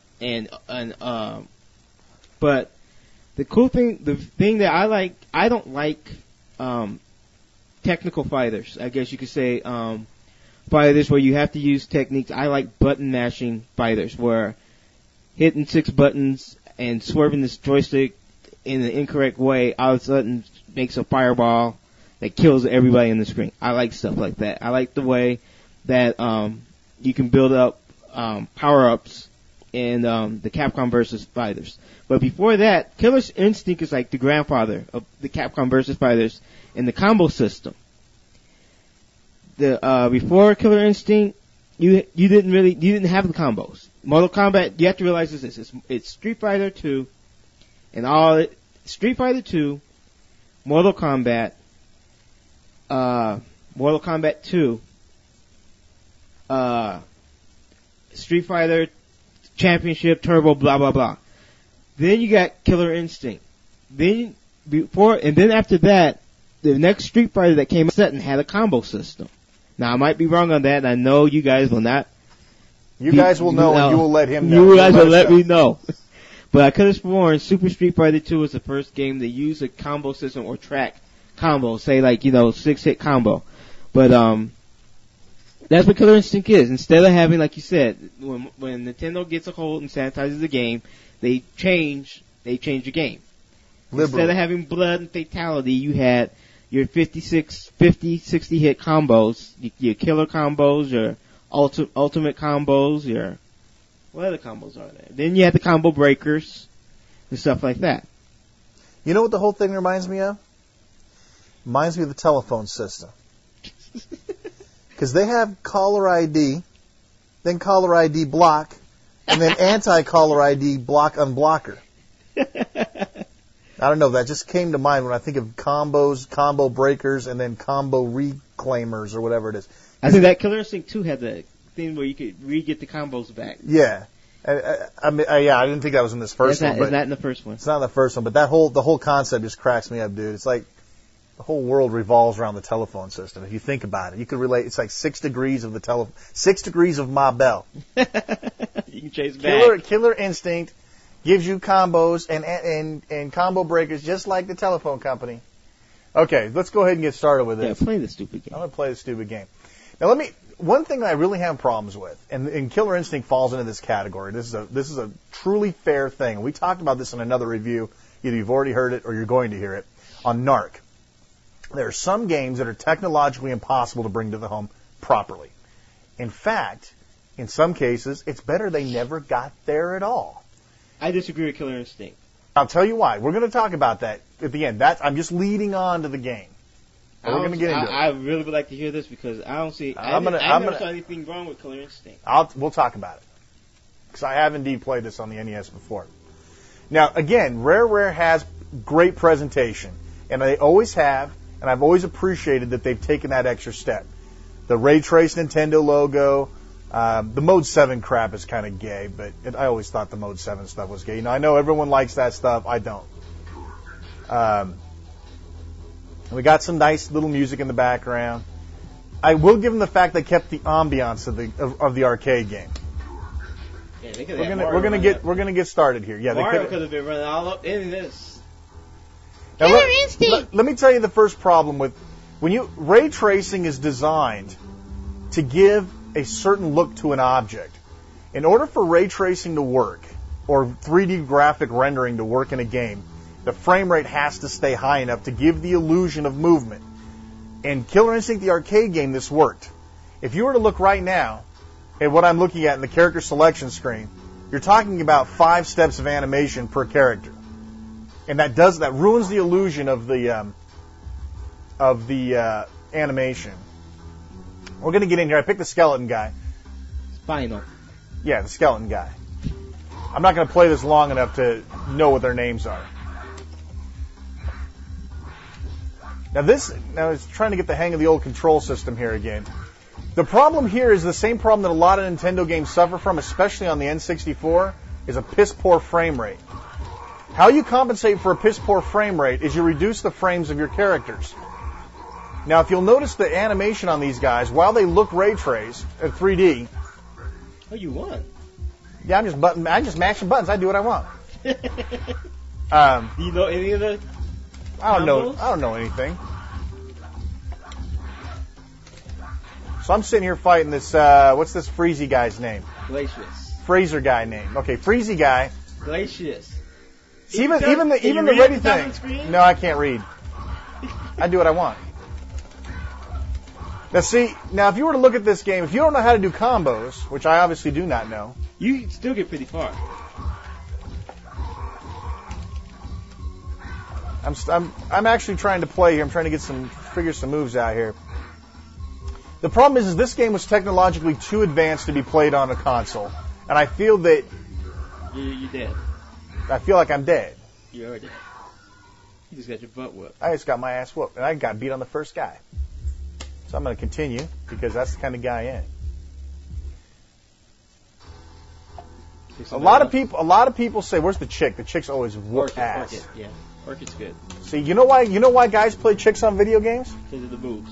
No. Before there were bouncing, ready to rumble boobs, guys still played chick characters, and a lot of people don't know why. Because chick characters, programmers own crap to make chick characters more powerful. Look at Sonya Blade in the original Mortal Kombat. Sonya Blade actually had a move that was completely indefensible. I know, because I use it all the time. The problem here is the frame rate bugs the crap out of me. Why didn't you bite the dude? What's that? Why didn't you bite him? There you go, bite him. I'm trying to bite him. See, that's the other thing too. I like the finality of different rounds. This one just kind of stops you in the middle. You know, I can't believe I haven't even accidentally done a combo yet. The cool thing about Killer Instinct is that it keeps going. It doesn't stop. I like the stop, though. I don't like the stop. I like the way it does that, so you can actually set up, kind of do like an ambush kind of guerrilla warfare kind of move on the character. Hey, I finally accidentally did a combo. That's the cool thing about button mashers. You hit the buttons enough times, you're gonna. Well, how do you think people figured out moves in Mortal Kombat, though? Same idea. They bought Electronic Gaming Monthly and read. Yeah. After the fact. Yeah. This frame rate doesn't bother the crap out of you. The fact that there's like 5 frames per second of frame rate doesn't bother the crap out of you. Honestly. You know what? I'm not Mr. Anal tracking how many. Dude, how many not a matter of how many frames have been dropped. Do you know why? This game. I want to kick ass. You know, how do you kick ass at 5 frames per second? Hey, you're kicking ass. This ain't kicking ass. This is begrudgingly playing this game because my producer wants me to.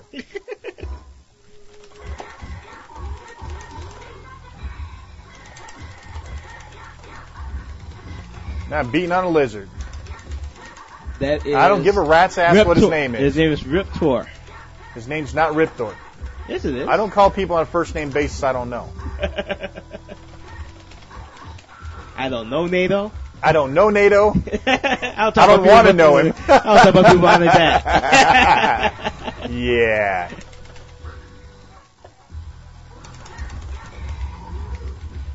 You see, I'm serious. A lot of people say, even if the home version's scaled down, we don't care.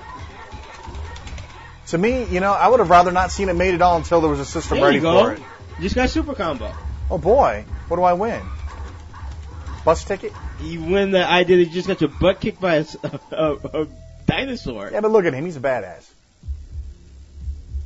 You gonna continue some more? I'm going to play again because we've only got 13 minutes. I need to kill a whole half hour with this. No, you don't. Just play one more time, and then we'll sum it all up. There's a lot to discuss about this game because I'm completely disagreeing with you here. That's fine. You can disagree. I'm not saying that the game itself wasn't impressive in the arcade. I'm saying that the home version should have never come out. I think the home version was very impressive. That's well, you're desperate. I'm not desperate. You were desperate to have it at home. You know what? Home versions come. Bull. That's how home versions come home. I was like, are they on crack? How dare they bring this? First of all, it was supposed to have been for the Nintendo 64, but they delayed the Nintendo 64 and brought this crap out. There you go. Yeah, I played this guy in the arcade. That's the only reason I know any of his moves. Yeah, he has the easiest combo system.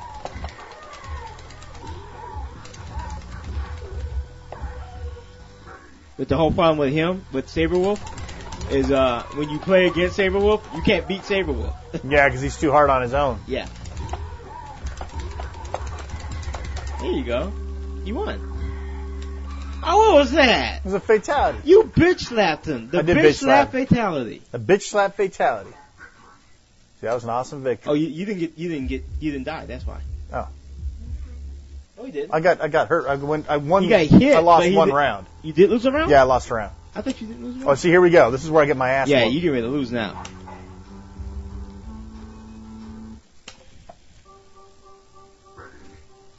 I do like the audio in this version. I will admit that they did a good job with the audio. Well, the music was so good they released a separate CD.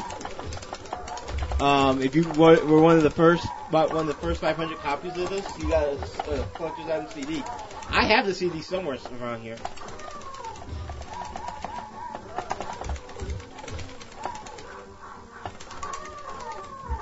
Yeah. Well, I didn't do too bad on that one. You didn't win. Well, you did win. Oh, my bad. No, you didn't. No, I didn't. Now you won. Now I got him. You just bitch slapping him.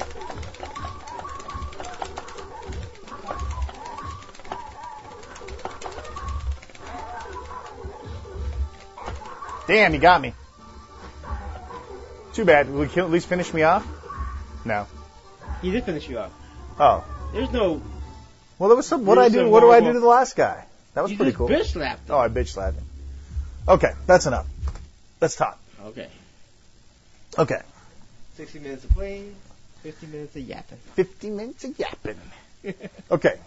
Give us your points. It's an awesome game. What I mean, if you liked it in the arcade, you play it at home. That's the best you're gonna do. What's wrong? Okay, you tell me what's wrong with it, and I'll counterpoint what you have to say.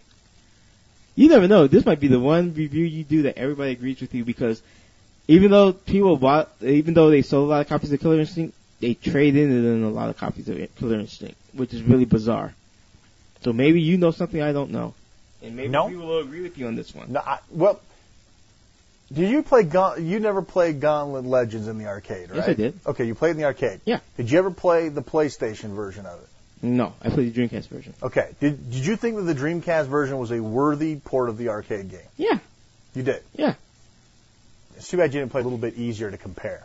The Well, PlayStation they shouldn't version, have done that. They shouldn't have done that. That's the same way I feel about this. Yes, it looked kind of like Gauntlet Legends, and it kind of played like Gauntlet Legends, but in reality, there was no way to technologically match the arcade game enough. It's the Dragon's Lair syndrome. You know, releasing Dragon's Lair on the Commodore 64 was stupid. I mean, there was no reason to do that. There was no reason to release Dragon's Lair until there came a time when they could actually recreate video. You can play Dragon's Lair on the Nintendo, but it's the platformer version. Yeah, the platform. Is the Commodore 64 like that? Yeah, exactly what the Commodore 64 was. It's the same thing. I think it was the same port, but hey, you guys like how I managed to get Dragon's Lair into a Killer Instinct review? Yeah, boy. He thinks it's going to be there. He thinks it's going to be there. See, this is messed the up. magic of editing. No editing. No, but again, there's certain games that shouldn't come home, you know. And while this this was okay. I mean, I'm not saying it was a horrible port. I'm saying that the fact that it was 5 frames per second, the fact that the motion, you get to expect a level and it doesn't play. Do you think this thing plays in slow motion? No. When I say 5 frames, I'm saying 5 frames for character animation.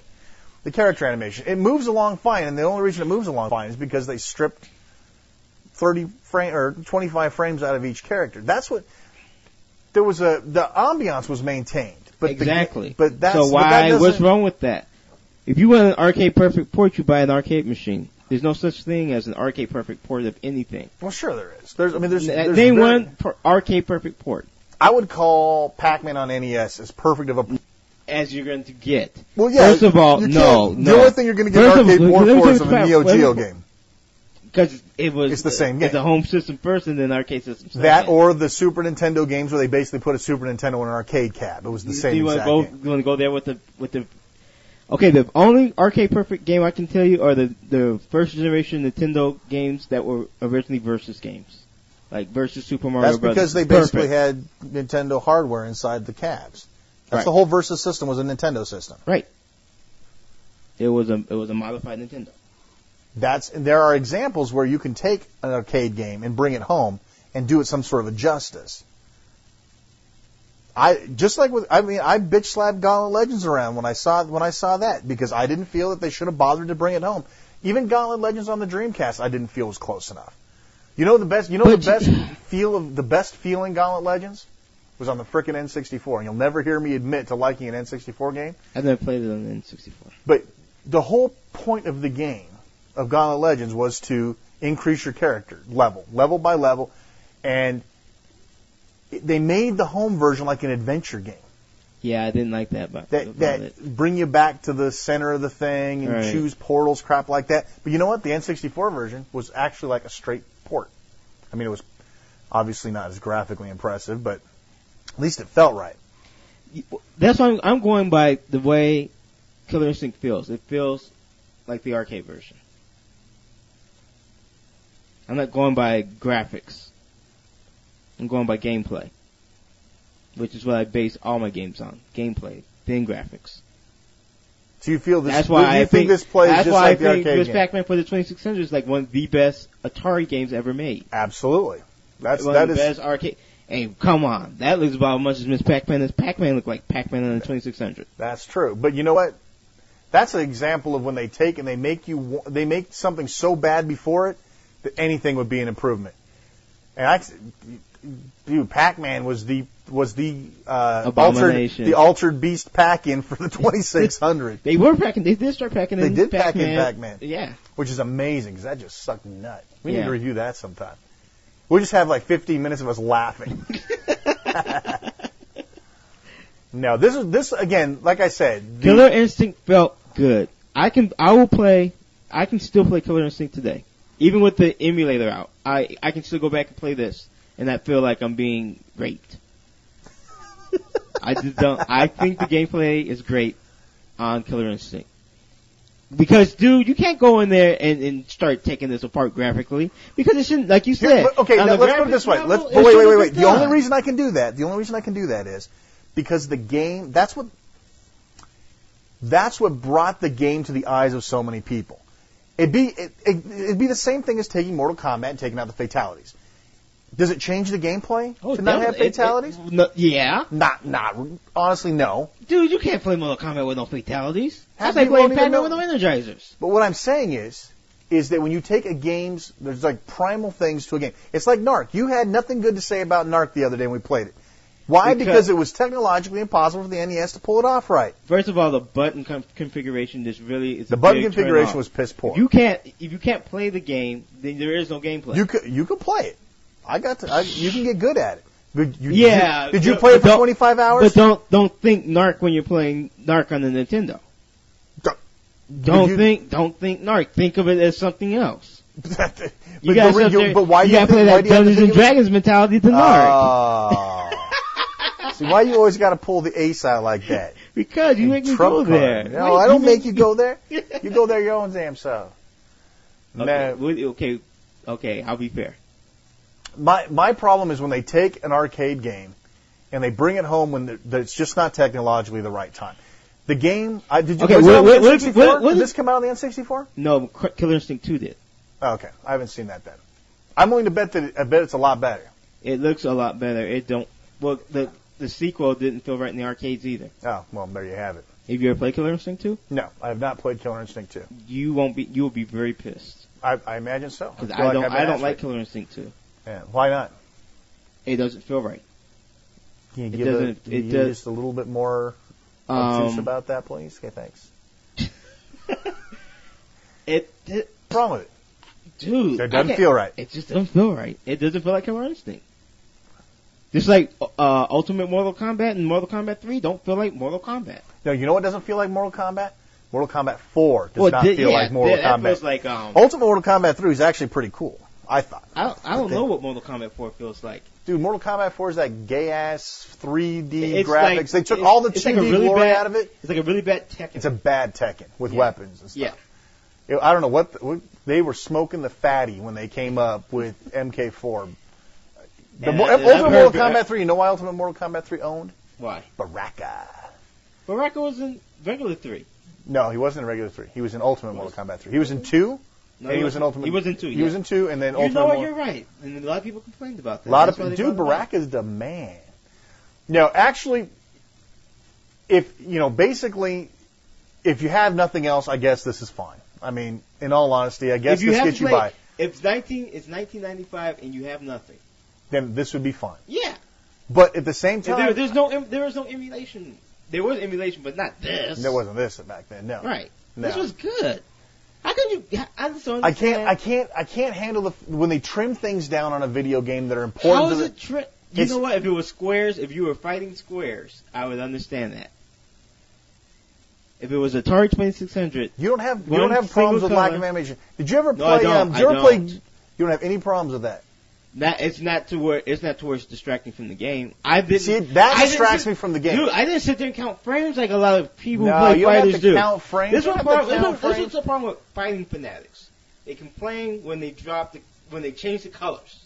It's like, Chun-Li's shoes are not the right colors in this version of Street Fighter. Those are the same people. Those are the same people that have the Star Trek era compendium under their frickin' mattress. Dude. Yeah, that's what I'm saying. And those guys get too anal. I'm not talking about being anal. I'm talking about taking a 3D rendered 60 frame per second game and stripping it down to a 5 frame per second game. It doesn't take away from playing the game. I don't know. I disagree with that. It's not like if the game wasn't ray traced to begin with, it would have been different. But the fact is, it'd be like if Donkey Kong was a 3D ray traced game. It's the same thing as taking Dragon's Lair and bringing it home, and putting it in a platformer, or taking it's State of Fighter. Let's be fair. You're right. You're right. Genre. You're right. I'm off the cuff with that one. Let's take Dragon's Lair and look at the Game Boy version, or Dragon's Lair. Let's look at the Amiga version. Are they technologically impressive for what they are? You're going, yeah, that's as close as you're going to get. But it wasn't. It's just not you don't port a full motion video game to an 8-bit handheld. You don't port a hard drive based 3D ray trace game to the home. Not when you're dealing with the hardware that was out at the time. That's just my opinion, though. That's how I feel about stuff like that. If you can't do it right, or at least close to right. Is this close to right? You think this is close to right? Yes. Okay. We'll just have to agree or disagree on that one. I mean, the characters look like the characters. Maybe they, like you said, they missing frames. They look like choppy. You think they look choppy? That's your business. I'm just saying. That's what I say. It didn't take away. You know what? I've played too many hours of this. I should be more anal about it because I did sit and play 20, 30, 40 hours of this. And versus the arcade where I did play a bunch of hours. Be honest with you, let me tell you what's so bad about this. Playing this at home made me better at the arcade version because I figured out the freaking moves and combos and crap. Even in that, and you know what, your argument could have been like the combo system was not even remotely close to what it was in the arcade, but it was a reasonable facsimile to where you go, okay, it's not exactly like this, but it's something like this, and you can actually figure out the arcade version and get a little bit further in the arcade version by playing. That's a good testament, I will admit. If you can actually take any home version that can improve your performance at the arcade game, they did something right. Yeah. If that's the case, now it's like I said, I didn't get deep into the combos. I'm a button masher player just like yourself. But I never understood the combo thing. What the hell's the point of the combos? I hated the fact when they put combos in Mortal Kombat. It was just, well, yeah, it didn't make sense in Mortal Kombat. Mortal Kombat shouldn't. That's what I think killed Mortal Kombat 2. They started working on the combo system and combo. I guess I don't understand that concept. I mean, combo like system I said, versus a sticking. They should have got more bloody or more violent. They should have brought the weapons like they had in 4. They should have brought that into 3. Well, they did have weapons. I mean, all the characters had weapons, but yeah, they just went. They should have got. It should have been more ways to kill the guy. Maybe they should have gotten more into like showing, like if you notice with all the Mortal Kombats, you don't see the person getting hurt. All of a sudden, you kill him. Right. And maybe they should have done something. They should have went more that route. Instead, like I said, if it wasn't for Killer Instinct, there wouldn't be any combo systems in any of the Street Fighter games and any Mortal Kombat games. They all started. It worked in Street Fighter because there was no blood. When your main focus of your game is being bloody and gory as ever, a combo system makes no sense. There's no room. But what does the combo give you? I mean, explain the satisfaction of the combo system. Because I don't get whipping. You ever seen somebody just get beat? That's the combo system. It's just a beating. You're beating the stuffings out of somebody. You're putting the beat down on someone. Put the beat down. The beat down. That's right. You're beating somebody senseless. Okay, I don't get it. Then again, I don't get the popularity of Street Fighter either. So. Well, I don't like Street Fighter. Yeah, that's a whole other show. I mean, there's reasons not to like Street Fighter. Street Fighter is slow and clumsy, and it's like you hit the person, and it's like the game kind of stops. The freeze, I hate that. I hate that. That's why I like the Versus series because it flows a lot faster, and that's a beatdown game where like you could come up with some kind of combo system, and hey, do you want to know when that worked? The only time I've ever seen that multi-hit system work for me. Obviously, it works for everybody else. And Soul Calibur? No, hell no. Have you ever played Project Justice on the Dreamcast? Dude, if you like this combo hey, who said that? If you like this combo crap, you've got to play Project Justice. The ass whooping knows no bounds. You actually, when you're in the middle of the combo, somebody runs out and takes your picture because you're whooping so much ass. It's some of the funniest crap I've ever seen. I've never played Project Justice. You've never played that? That's amazing. I don't even think I have that game. You've got to check that out because if you like this stuff, you're going to love that. Okay. That's way too funny. I can't believe you never played that, dude. I've never played it. Yeah, okay. Anyway, well, we're just going to sit here and talk in circles for a little while longer. No, we're not. No, we're done. We're done. Killer Instinct, Brian gives it the 2 joysticks up. That's foul. That's foul. There's just way too many ways you could pervert that. Anyway, so. Shane don't like it, I like it, the end. There you go. There you go. Killer Instinct, Super Nintendo. Is that 1995? Okay, thanks. 1995. I do believe that is the right date. Just so that we cannot get yelled at later, we'll look the date up so that we're right. 1995. Hey. I guess right. I do what I want. Okay, stop it. Okay. You're listening to the best of Retro Gaming Radio. Keep it retro. Now for my feature of the week, how to get started collecting arcade games. One of the most asked questions I get is, how do I start collecting my own arcade games? Well, there are many facts on the internet about how to go about getting started. However, these always seem to point to resources and make reference to things that poor secluded folks like me don't have access to, like auctions and large warehouse clearances. How do folks in non-metropolitan areas, or those of us not living in Jersey, New York, or Pennsylvania, get games? Let me relay to you how I got started. First of all, I was a very jealous individual. Most of my friends in IRC already had video games. Me living in BFE, Washington, didn't figure I could ever score a game without a major road trip. It was actually a complete accident that I ended up with my first game, Gauntlet 2. I was trying to build an arcade controller for my PC. Couldn't afford a V-Stick, don't have $80, so I decided to get a gutted control panel and go to work. Well, I looked up coin-op vendors in the Yellow Pages and only found one guy in the area. So I contacted him directly. The facts all warn that operators don't usually like private collectors, so I was hesitant. But nothing could be further from the truth. He was very nice, so I could come up and pick through his stuff and see if there was anything I wanted. Well, things got busy and I never made it up. I called a few weeks later and we got to talking about arcade gaming. I asked him how many games he had on his route, etc. We got around to talking about older machines he might consider selling. He mentioned he had a Gauntlet machine, at this time I assumed an original Gauntlet, up at a campground he wasn't likely to make $200 over the summer with, and he would gladly sell it for that much. I got some condition information, and it sounded like a good deal. We made an agreement, and he decided to deliver it to the house, although I would never expect this from anyone. Always assume you got to go get the unit or pay a good hunk of change for delivering. When it arrived, I noticed that the first thing I noticed was that the game slots were labeled red player, yellow player, blue player, green player. I was thinking to myself, I don't remember Gauntlet letting you be able to choose what player you wanted to be. You were already set. And then it dawned on me, I looked up at the marquee, and lo and behold, it's a Gauntlet too. I can't begin to explain in words, and I know anybody who owns an arcade game or multiple arcade games could agree with me. There is nothing to match the feeling of seeing the first arcade game sitting in your house. Moving it through the doors, I had to take all the hinges off the doors. I cut my hand open. I practically dropped the thing. These things are heavy, by the way. They look light, but they're not. They're very, very heavy. Moved it into the house. I fired it up, and to hear the Gauntlet attract music and all that stuff, to play in the sound test and all that other stuff, you can't begin to imagine until you're actually there. So anyway, once I got it all up and running, of course I played it to death. I probably played it all day and all night. And the one thing that I did notice that the screen was kind of greenish. As it ended up turning out, the blue component in the monitor was bad, and it turned out to be just a cracked PCB, and a quick solder jumper workaround got things taken care of. So it actually turned out to be pretty damn cool. Now, how I acquired my second game, Super Sprint, was an entirely different thing altogether. This was actually free.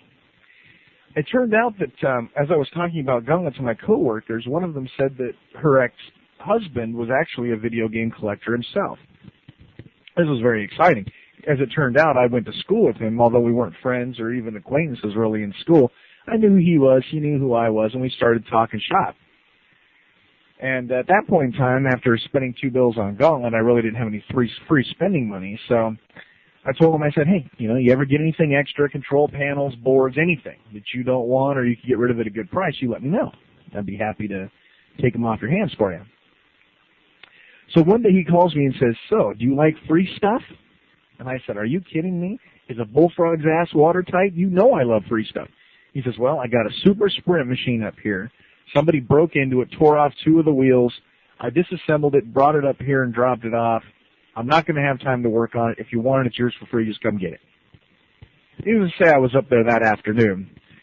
It was a disassembled mess. I borrowed a truck. It was ugly. It was another one of those Gauntlet things that was ugly to get it home, ugly to get it set up and get it reassembled because it was basically broken down to parade rest, if you know what that means. So I brought it all up. I was surprised to find out that it ran. Now, of course, I had to work the optical PCBs on the wheels and numerous other things. You can read about that on Insert Coin's webpage, what I had to do to restore it. But that was a good example of how to get it for free. Now, later on, I talked to the same guy again. We were chatting about how Super Sprint was coming along and whatnot, and he said that he had a Zybots machine in really good shape that was sitting at some combination arcade, bowling alley, espresso, blah, blah, blah type place, and really wasn't turning any bucks, and he said that they had the sound disconnected, but everything else was in great shape. If I wanted it, maybe we could trade me doing a little web page design for him in exchange for the unit. Well, being a big fan of barter anyway, I said great, so I got the truck and went over and got it. Now Zybots is tall. It's a good foot taller than Gauntlet probably was, and although it was really thin and easy to get in the doors, I'd come to find out that the sound PCB had something wrong with it. Although the sound CPU checked out and everything else seemed okay, I just couldn't get sound out of the thing. And as per talking about it earlier in the show, without having sound, I was kind of lack to play it. So I went ahead and kind of shelved it for a while until I met Mike here, who's doing the transcriptions for us. Anyway, he managed to score a great deal. He picked up some 20 arcade cabs for like $15 a piece, some working, some not working, and one of them happened to be a Zybots that he planned to gut and put a main unit in there, a PC and a monitor and whatnot. And since Zybots didn't have a monitor anyway, he figured, well, he's going to pretty much scrap the pieces.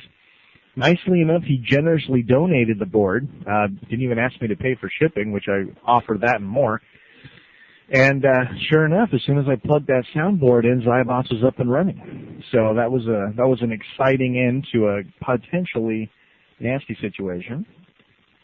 But the real trick, I think, behind it, especially for the small town folks like me who just, you can't nip over to a huge warehouse and go through and pick a game out and buy it, is to make friends with the local route guys. If you go to a 7-Eleven or a Circle K, whatever, and you see a game there, check for a sticker that says who owns the route. Give him a call. See if he's got any extra boards or controllers or whatnot. Go see his place. See what he's got to offer you. And you never know. He may have, like this guy did, a machine that wasn't making any money, make more money to sell it than it would leaving it running, and go from there. That's really your best bet. Now, if you're lucky enough to get to an auction or live in an area where you can get to an auction, that would be exciting. Most of the people I know have bought theirs from auctions or from other private collectors. So that's sort of my rundown on classic arcade game collecting at home. Well, folks, that's going to wrap up the special Best of Volume 2 edition of Retro Gaming Radio. Look for a new show coming out shortly. Special thanks go out to speedhost.com and, of course, all of our listeners who seem to be growing, especially in the UK. You guys are the best. I love your emails. I love your comments. Good stuff. Thanks for listening. And thanks everybody else for listening as well. I'm Shane R. Monroe, your host, saying until next time, keep it retro.